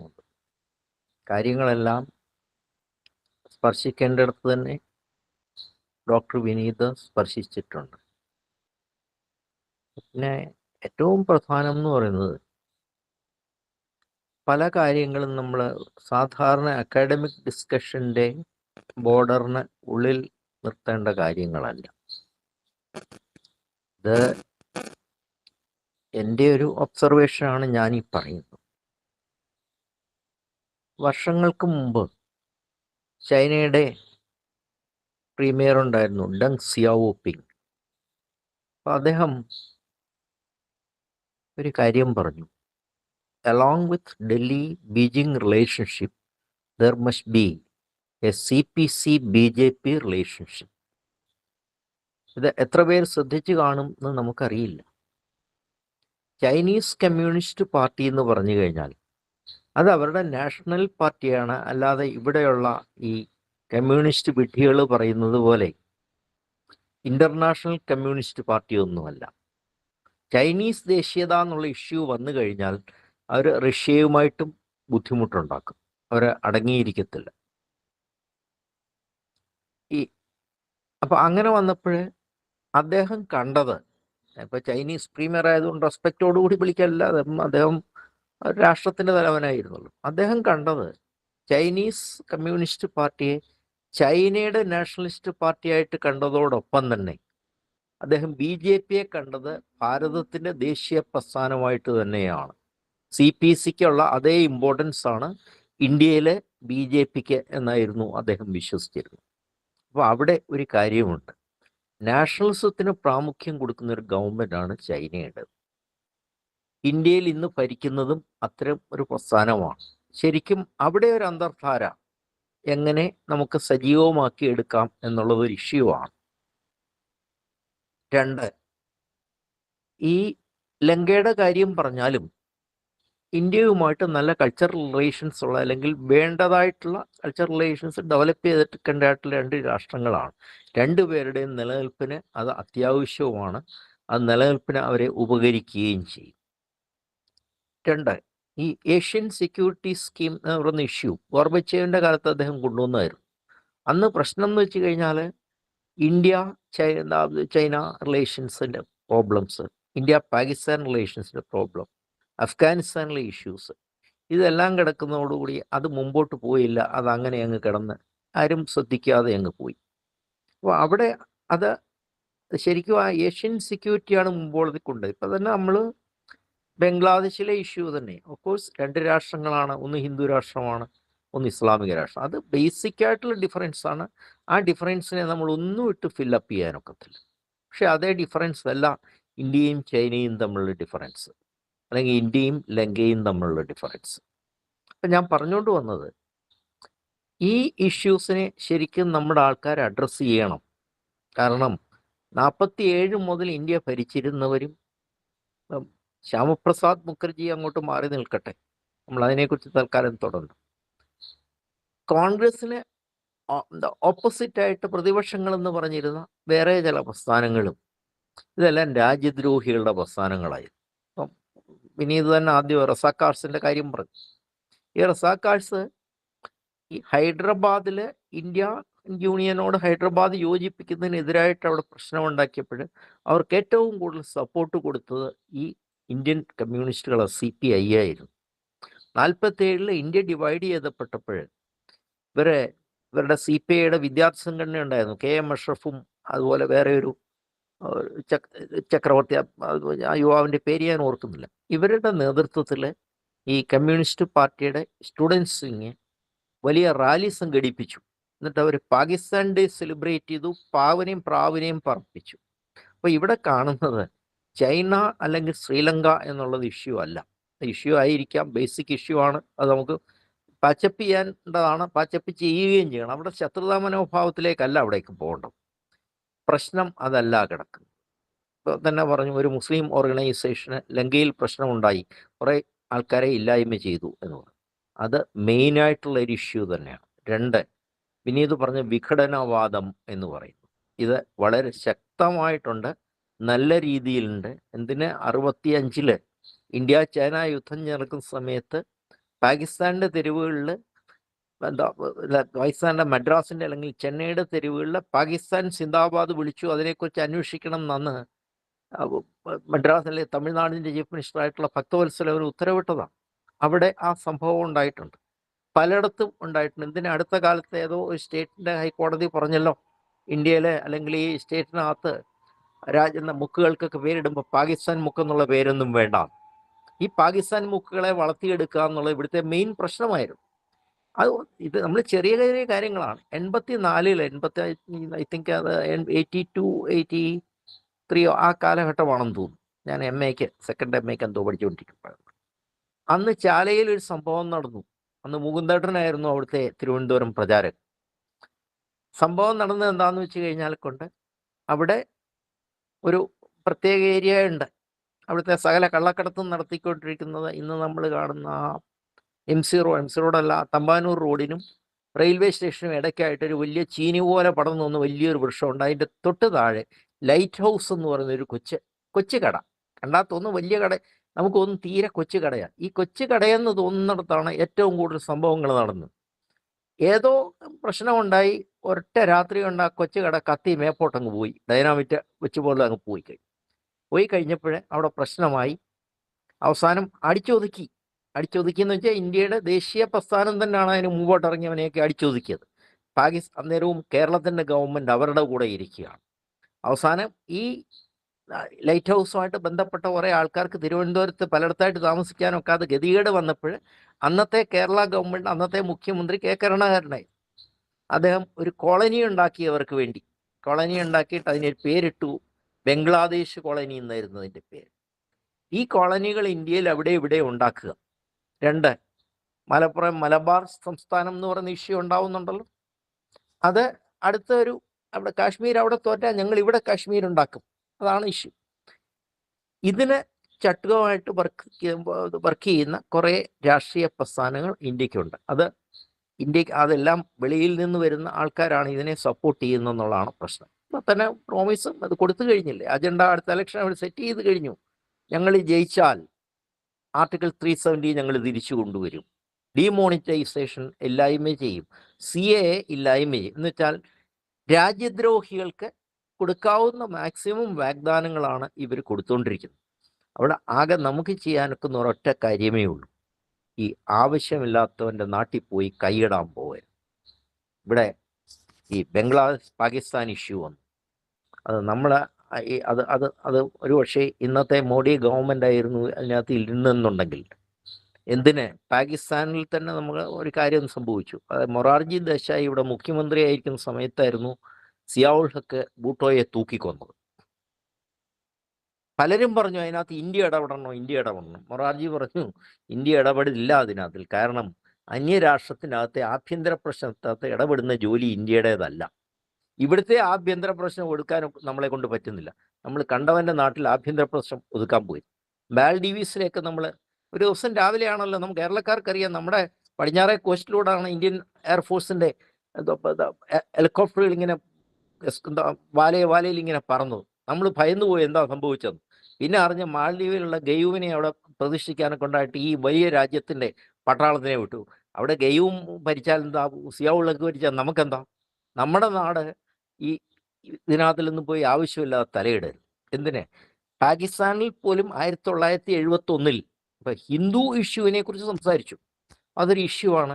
അത് പാകിസ്ഥാനിലെ ആര് ഭരിച്ചാലും അല്ലെ ബംഗ്ലാദേശിൽ ആര് ഭരിച്ചാലും ഹിന്ദുക്കൾ എന്നും അനുഭവിച്ചിട്ടുണ്ട്, കഷ്ടപ്പെട്ടിട്ടുണ്ട്. അങ്ങനെയാണെങ്കിൽ ആ ഇഷ്യൂവിനെ അതായിട്ട് അഡ്രസ്സ് ചെയ്യണം.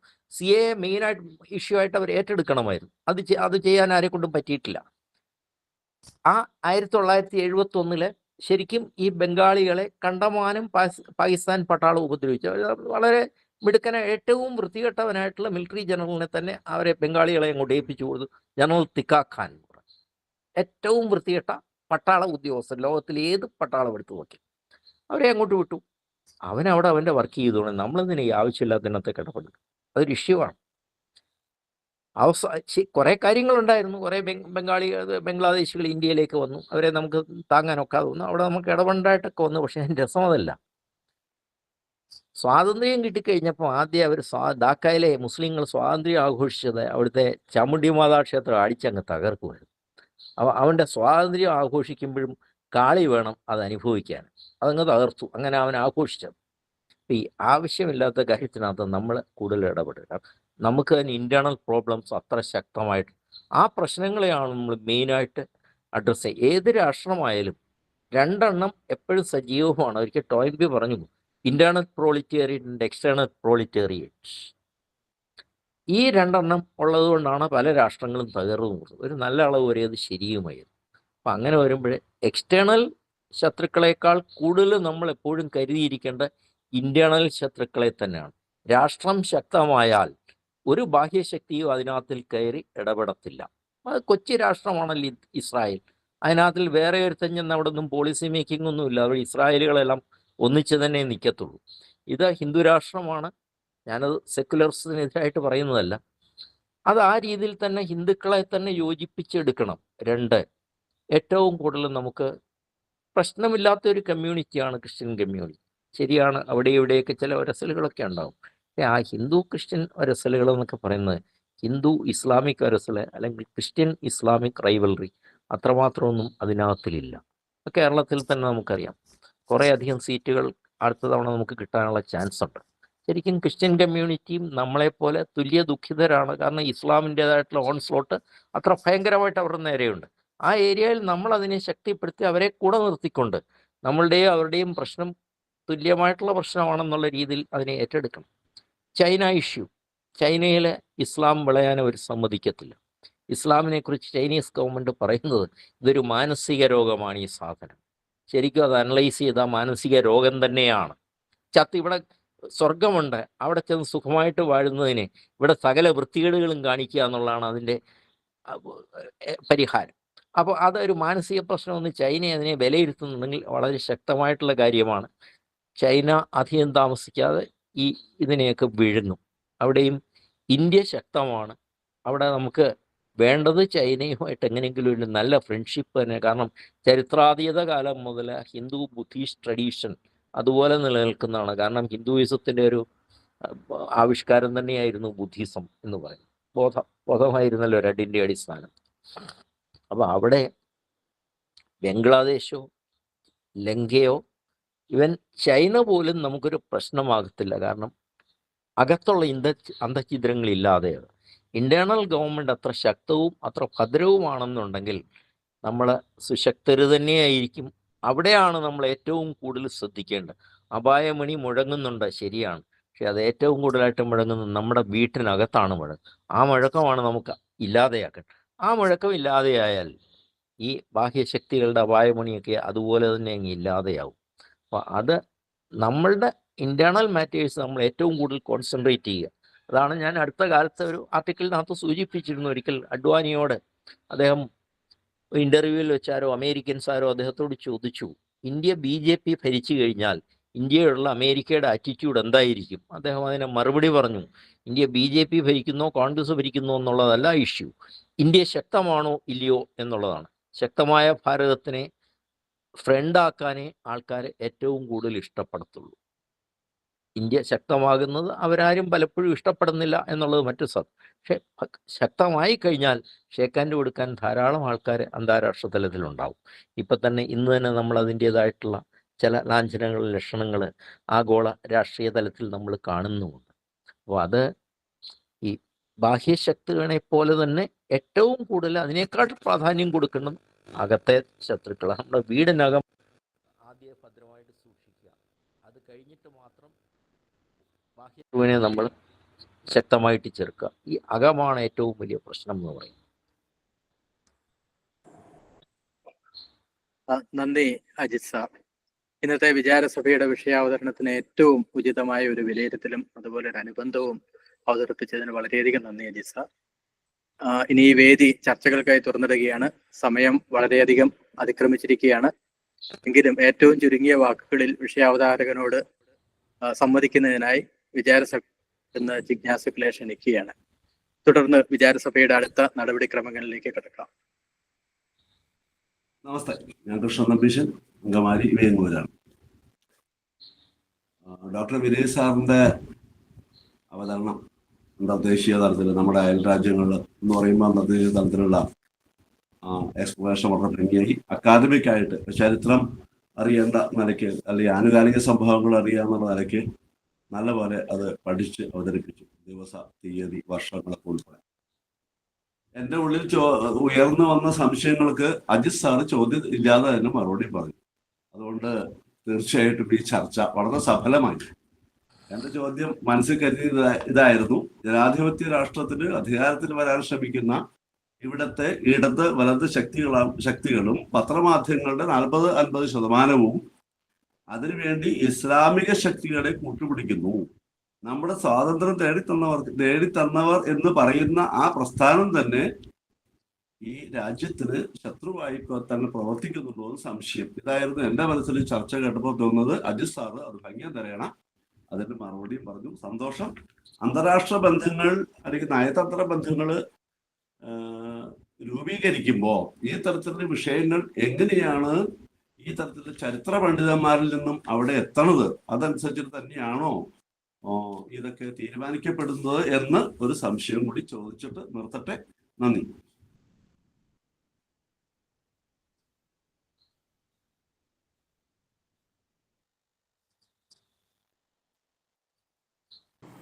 വിനീത് സാറിന് മറുപടി പറയാം. അയ്യോ സോറി സാർ, എന്നോടായിരുന്നു സാർ. എന്നാ അദ്ദേഹത്തെ പിന്നെ സാർ ക്ഷമിക്കണം, ഒന്നുകൂടെ പറയാം. ഞാൻ അജിത് സാറിനോട് അന്ന് കേട്ടിട്ട് ഞാൻ ചോദ്യം പണ്ഡിതന്മാരായിട്ടുള്ള ആർക്കും മറുപടി ആകുന്ന ക്വസ്റ്റ്യനാണ് ഈ ചർച്ചയുടെ തോന്നിയത്. ആഭ്യന്തര ശത്രുക്കളെന്ന് അജിത് സാറ് മറുപടി പറഞ്ഞു. അത് തന്നെയാണ് ഇന്ത്യയുടെ പ്രശ്നം നമുക്ക് കേൾക്കുമ്പോൾ മനസ്സിലാവും. അത് സമ്മതിച്ചു. അത് നമുക്ക് സ്വാതന്ത്ര്യം നേടി തന്നു എന്ന് പറയുന്ന അല്ലെ അഭിമാനിക്കുന്ന വലത് പ്രസ്ഥാനവും ഞങ്ങളാണ് ശരിയായ രാഷ്ട്രസ്നേഹികളെ ജനങ്ങളുടെ നന്മയ്ക്ക് വേണ്ടി പ്രവർത്തിക്കുന്നവരെന്ന് പറയുന്ന ഇടത് പക്ഷങ്ങളും, അവ രണ്ട് പക്ഷങ്ങളും കുറെ നല്ല സ്വാധീനം ചെലുത്തുന്ന പത്രമാധ്യമങ്ങളും ഈ രാജ്യത്തിനെ പിന്നോട്ട് വലിക്കാൻ ശ്രമിക്കുന്നില്ലേ എന്നൊരു ചോദ്യം ആണ് എന്റെ മനസ്സിൽ വന്നത്. അത് അജിത് സാറ് അദ്ദേഹത്തിന്റെ എക്സ്പ്ലനേഷന് മറുപടി പറഞ്ഞു എന്ന് പറയാം. രണ്ടാമത്തെ ചോദ്യം, നമ്മുടെ സാധാരണ ജനങ്ങളില് അല്ലെങ്കിൽ ചരിത്ര പണ്ഡിതന്മാരോ അല്ലെങ്കിൽ ഒരു ലേമാൻ നമ്മളെ പോലുള്ള സാധാരണക്കാര് ചിന്തിക്കുന്ന ഈ വേദനകളും വിഷമങ്ങളും അന്താരാഷ്ട്ര നയതന്ത്ര രൂപീകരണത്തിൽ എങ്ങനെ ഒരു ഭാരത സർക്കാരിന്റെ ആ രൂപീകരണ വേദിയിൽ എത്തും, അതാണ് ഒരു ചോദ്യം. അത്രേ ഉള്ളൂ സാർ. ഇതുമായിട്ട് ബന്ധപ്പെട്ട് ഇപ്പോ നമ്മളൊരു 1947 മുതലുള്ള ഭാരതത്തിന്റെ ചരിത്രം എടുത്തു കഴിഞ്ഞാൽ നമുക്കറിയാം 47 മുതൽ 64 വരെയുള്ള കാലഘട്ടങ്ങളെ കുറിച്ച് പൊതുവെ നമ്മൾ വിലയിരുത്തുന്നത് ഭാരതത്തിന്റെ പ്രശസ്തി അന്താരാഷ്ട്ര തലത്തിൽ അംഗീകരിക്കപ്പെട്ടിരുന്ന ഒരു കാലഘട്ടം എന്ന് പറയുമ്പോൾ അതിൻ്റെ അകത്തെ ഒരു അപകടത്തെ കുറിച്ച് അധികം ആരും ശ്രദ്ധിക്കാറില്ല. എന്താണ് അപകടം എന്ന് ചോദിച്ചാല് 64 വരെയുള്ള കാലഘട്ടങ്ങളില് ഇവിടെ നടന്നിരുന്നത് മുഴുവൻ വ്യക്തിപൂജയായിരുന്നു എന്ന അടിസ്ഥാനപരമായ കാര്യം നമ്മൾ പലപ്പോഴും മറന്നു പോകുന്നു. കാരണം 64 വരെയുള്ള കാലഘട്ടങ്ങളിലെ നമ്മളുടെ അന്താരാഷ്ട്ര ബന്ധങ്ങളെ നിർണയിച്ചിരുന്ന ഏറ്റവും പ്രധാനപ്പെട്ട ഘടകമെന്ന് പറയുന്നത് നെഹ്റുവിന്റെ തീരുമാനങ്ങളായിരുന്നു. എന്തുകൊണ്ടാണ് ഭാരതത്തിന് ചൈനയുമായിട്ട് 61-62 ഇൻഡോ ചൈന വാറിലേക്ക് പോകേണ്ടി വന്നത്? തുടർന്ന് വന്ന കാലഘട്ടങ്ങളിലും അന്താരാഷ്ട്ര ബന്ധങ്ങളില് ഭാരതത്തിന്റെ ഇന്റേണലായിട്ടുള്ള പ്രശ്നങ്ങളെ രാഷ്ട്രത്തിന് അനുകൂലമായ രീതിയിൽ തീരുമാനങ്ങൾ എടുത്തിട്ടുണ്ടോ എന്ന് ചോദിച്ചാൽ ഇല്ല എന്ന് നമുക്ക് വളരെ വിഷമത്തോടു കൂടി പറയേണ്ടി വരും. അതിന്റെ വേറൊരു വെർഷനാണ് അജിത് സാർ പറഞ്ഞത്. കാരണം നമുക്കറിയാം, ഇപ്പോ CAA-ക്കെതിരെ നടക്കുന്ന പ്രക്ഷോഭം, CAA ഞങ്ങൾ വന്നു കഴിഞ്ഞാൽ CAA ഇവിടെ വീണ്ടും നടപ്പാക്കുമെന്ന് പറയുമ്പോൾ രാഷ്ട്രത്തിന്റെ വേദനയെ ഏത് തലത്തിൽ നിന്നുകൊണ്ടാണ് രാഷ്ട്രീയ പ്രസ്ഥാനങ്ങൾ നോക്കുന്നത് എന്ന് വ്യക്തമാണ്. നമുക്കറിയാം, ഇപ്പോ ലോകത്തിലുള്ള ഏകദേശം 193 രാഷ്ട്രങ്ങളാണ് UN-ലുള്ളത്. ഈ 193 രാഷ്ട്രങ്ങളിൽ എവിടെ പോകണമെന്നുണ്ട് എങ്കിൽ നമുക്ക് പാസ്പോർട്ട് വേണം, വിസ വേണം. UAE അടക്കമുള്ള അറേബ്യൻ രാജ്യങ്ങളിൽ എത്ര വർഷം നിങ്ങൾ താമസിച്ചാലും എൻ്റെ അറിവനുസരിച്ച് ഗോൾഡൻ വിസ അല്ല കിട്ടുന്നതെങ്കിൽ the moment you are dead നിങ്ങൾ അവിടുന്ന് പുറത്താക്കപ്പെടും. നിങ്ങൾക്ക് ഒരിക്കലും അവിടെ പെർമനന്റ് ആയിട്ട് സെറ്റിൽ ചെയ്യാൻ ഒക്കില്ല. പക്ഷേ ഭാരതത്തിലേക്ക് വരുമ്പോൾ ഇത് തുറന്നു കിടക്കുകയാണ്. ആർക്കും വേണമെങ്കിൽ വരാം, എന്ന് വേണമെങ്കിൽ വരാം, എപ്പോ വേണമെങ്കിൽ. എനിക്ക് തോന്നുന്നത് ഇത് നമ്മൾ ഈ സംസാരിക്കുന്ന നിമിഷം തന്നെ ഞാൻ ഒരു ഉദാഹരണം പറഞ്ഞ് ഇതൊന്നുകൂടെ ഒന്ന് വ്യക്തമാക്കാൻ നോക്കാം. ഇപ്പൊ നമ്മൾ വരുന്ന വഴി, ഞാൻ ചങ്ങനാശ്ശേരിയിൽ നിന്ന് അജിത് സാറിന് അറിയാം, സ്ഥിരം ഡ്രൈവ് ചെയ്യുന്ന വരുന്ന വഴിക്ക് 2 സൈഡിലുമൊക്കെ ധാരാളം ആൾക്കാര് കരിക്ക് വിൽക്കാനും പിന്നെ എന്താ മാങ്ങ വിൽക്കാനും അത് വിൽക്കാനും ഇത് വിൽക്കാനും ഒക്കെ നിൽപ്പുണ്ട്. ഞാൻ വളരെ സ്ട്രാറ്റജിക് ആയിട്ട് തന്നെ ഇവിടെ സാധനം വാങ്ങിച്ചാൽ പൈസ കൊടുക്കുന്നത് GPayയിലാണ്. അപ്പൊ നമുക്കറിയാം, ഇവരോട് സംസാരിക്കുമ്പോൾ, ഇവരെ കാണുമ്പോൾ നമുക്കറിയാം അവരിൽ പലരും ബംഗ്ലാദേശിൽ നിന്ന് വന്ന് ഇവിടെ വന്ന് സെറ്റിൽ ചെയ്ത ആൾക്കാരാണ്. ഒരു സംശയവും ആ കാര്യത്തിലില്ല. ഇത് ഒരു 10-20 വർഷം കഴിയുമ്പോൾ ഇതിന്റെ അവസ്ഥ എന്തായിരിക്കും എന്നതിനെ സംബന്ധിക്കുന്ന ആശങ്കകളും നമുക്ക് ഉണ്ടാവേണ്ടതുണ്ട്. കാരണം ഇത് ഈ രീതിയിൽ വരുന്നവരെ ആരാണ്, എന്താണ്, എങ്ങനെയാണ്, എന്താണ് അവരുടെ ഉദ്ദേശങ്ങൾ, ഇതൊന്നും നമുക്ക് അറിയില്ല. പിന്നെ സാറ് ചോദിച്ച, കൃഷ്ണൻ നമ്പീശൻ സാറ് ചോദിച്ച രണ്ടാമത്തെ ചോദ്യത്തിലേക്ക് വന്നാല്, മാധ്യമങ്ങൾ, നമുക്കറിയാമല്ലോ സാർ, മാധ്യമങ്ങളുടെ രാഷ്ട്രീയം നമുക്ക് വളരെ കൃത്യമല്ലേ. മാധ്യമങ്ങളുടെ രാഷ്ട്രീയത്തില് ഇപ്പോ നമ്മള് ഇസ്രായേലിന്റെ നേതൃത്വത്തിൽ നടന്നുകൊണ്ടിരിക്കുന്ന യുദ്ധങ്ങളെ എങ്ങനെയാണ് മലയാളത്തിലെ മാധ്യമങ്ങൾ വിലയിരുത്തുന്നത് എന്ന് മാത്രം നമ്മൾ ഒരു ദിവസം വായിച്ചു കഴിഞ്ഞാൽ മാധ്യമങ്ങളുടെ രാഷ്ട്രീയം അറിയാൻ നമ്മൾ വേറെ എന്തെങ്കിലും ചെയ്യണോ? വളരെ കൃത്യമല്ലേ. അപ്പം മാധ്യമങ്ങൾ എത്ര മാത്രമായിരുന്നു മാധ്യമങ്ങൾ ഒരു ഉദാഹരണത്തിന് 2024 തെരഞ്ഞെടുപ്പിൽ BJP വിരുദ്ധത പറഞ്ഞുകൊണ്ടിരുന്നത് എന്ന് നോക്കുക. ഒരു ഘട്ടത്തിൽ എന്താണ് പറഞ്ഞത്? ഇവിടുത്തെ തെരഞ്ഞെടുപ്പ് മുഴുവൻ മെഷീനുകൾ ഓൾറെഡി സെറ്റാണ്, ഇനി തെരഞ്ഞെടുപ്പ് നടത്തേണ്ടതില്ല. അപ്പോ തെരഞ്ഞെടുപ്പ് ഫലം വന്നു കഴിഞ്ഞപ്പോൾ ആ ആരോപണം വിഴുങ്ങി. പക്ഷെ പുതിയ പുതിയ ആരോപണങ്ങൾ തുടർച്ചയായിട്ട് ഉണ്ടാക്കിക്കൊണ്ടേയിരിക്കുന്നു. അപ്പോൾ മാധ്യമങ്ങൾ എത്രമാത്രമാണ് മാധ്യമങ്ങള് ഒരു രാഷ്ട്രത്തിനോടുള്ള ഒരു കമ്മിറ്റ്മെന്റോട് കൂടി ഇടപെടുന്നതെന്ന് ചോദിച്ചാൽ എനിക്ക് തോന്നുന്നു 10% കാണും. 85-90% മാധ്യമങ്ങളും രാഷ്ട്രവിരുദ്ധമായ നിലപാടുകളാണ് ഒളിച്ചു കടത്തുന്നത്. നേരിട്ട് നമുക്കത് അത്രയ്ക്ക് അങ്ങോട്ട് പിടികിട്ടണമെന്നില്ല, പക്ഷെ ഒളിച്ചു കടത്തുന്നത് അത്തരത്തിലുള്ള നിലപാടുകളാണ് പല സന്ദർഭങ്ങളിലും. കാരണം ഒന്ന് ഫണ്ടിങ് ആയിരിക്കാം, 2 ഇവരുടെയൊക്കെ ആശയത്തിൽ ഉണ്ടാകുന്ന സ്വാധീനം എത്രമാത്രമാണ് എന്ന് നമുക്ക് അറിയില്ല. മൂന്നാമത്തെ പ്രധാനപ്പെട്ട ഘടകം എന്ന് പറയുന്നത് അടിസ്ഥാനപരമായിട്ട് ബിസിനസ്സുമായി ബന്ധപ്പെട്ട ചില സാമ്പത്തിക ലാഭങ്ങൾ ഇതിൻ്റെയൊക്കെ ഒരു ഘടകമാണ്. അപ്പൊ ഇതിനെയൊക്കെ വളരെ ആശങ്കയോടുകൂടി കാണുകയും അഡ്രസ് ചെയ്യുകയും ചെയ്തുകൊണ്ട് മാത്രമേ ഇനിയുള്ള തലമുറയ്ക്ക് കേരളത്തിൽ പ്രത്യേകിച്ച് കുറെ കൂടി അവരുടെ മുൻ തലമുറ അനുഭവിച്ച സൗഭാഗ്യങ്ങളോടുകൂടി ജീവിക്കാൻ ഒക്കുമെന്നാണ് എനിക്ക് തോന്നുന്നത്. അപ്പോൾ ഇതാണ് കൃഷ്ണൻ നമ്പീശൻ സാറിനോട് എനിക്ക് പറയാനുള്ളത്. ഞാൻ അദ്ദേഹത്തിന്റെ ചോദ്യത്തിന് മറുപടി പറഞ്ഞു എന്ന് വിശ്വസിക്കുന്നു.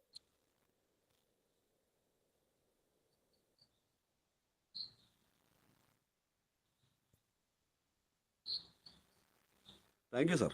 ഈ നയതന്ത്ര ബന്ധങ്ങൾ നമ്മുടെ രൂപീകരണ സമിതിയിലേക്ക് എത്തണത്, സാധാരണക്കാരുടെ അഭിപ്രായം എങ്ങനെയാണ് എത്തണത്, ആ രീതിയിൽ തന്നെയാണോ അവിടെ തീരുമാനങ്ങൾ എടുക്കുന്നതും അല്ലെങ്കിൽ എക്സിക്യൂട്ട് ചെയ്യണതൊക്കെ എന്ന ഒരു സംശയം, ഒരു അറിവില്ലാത്ത ആളുടെ സംശയം, അതൊന്ന് ചോദിച്ചോ മാത്രമേ ഉള്ളൂ.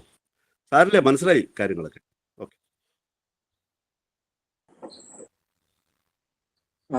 മറ്റ് പ്രതികരണങ്ങളൊന്നും ഇല്ലെങ്കിൽ വിചാരസഭയുടെ അടുത്ത നടപടിക്രമങ്ങളിലേക്ക് കിടക്കാം. ഹരികൃഷ്ണൻ.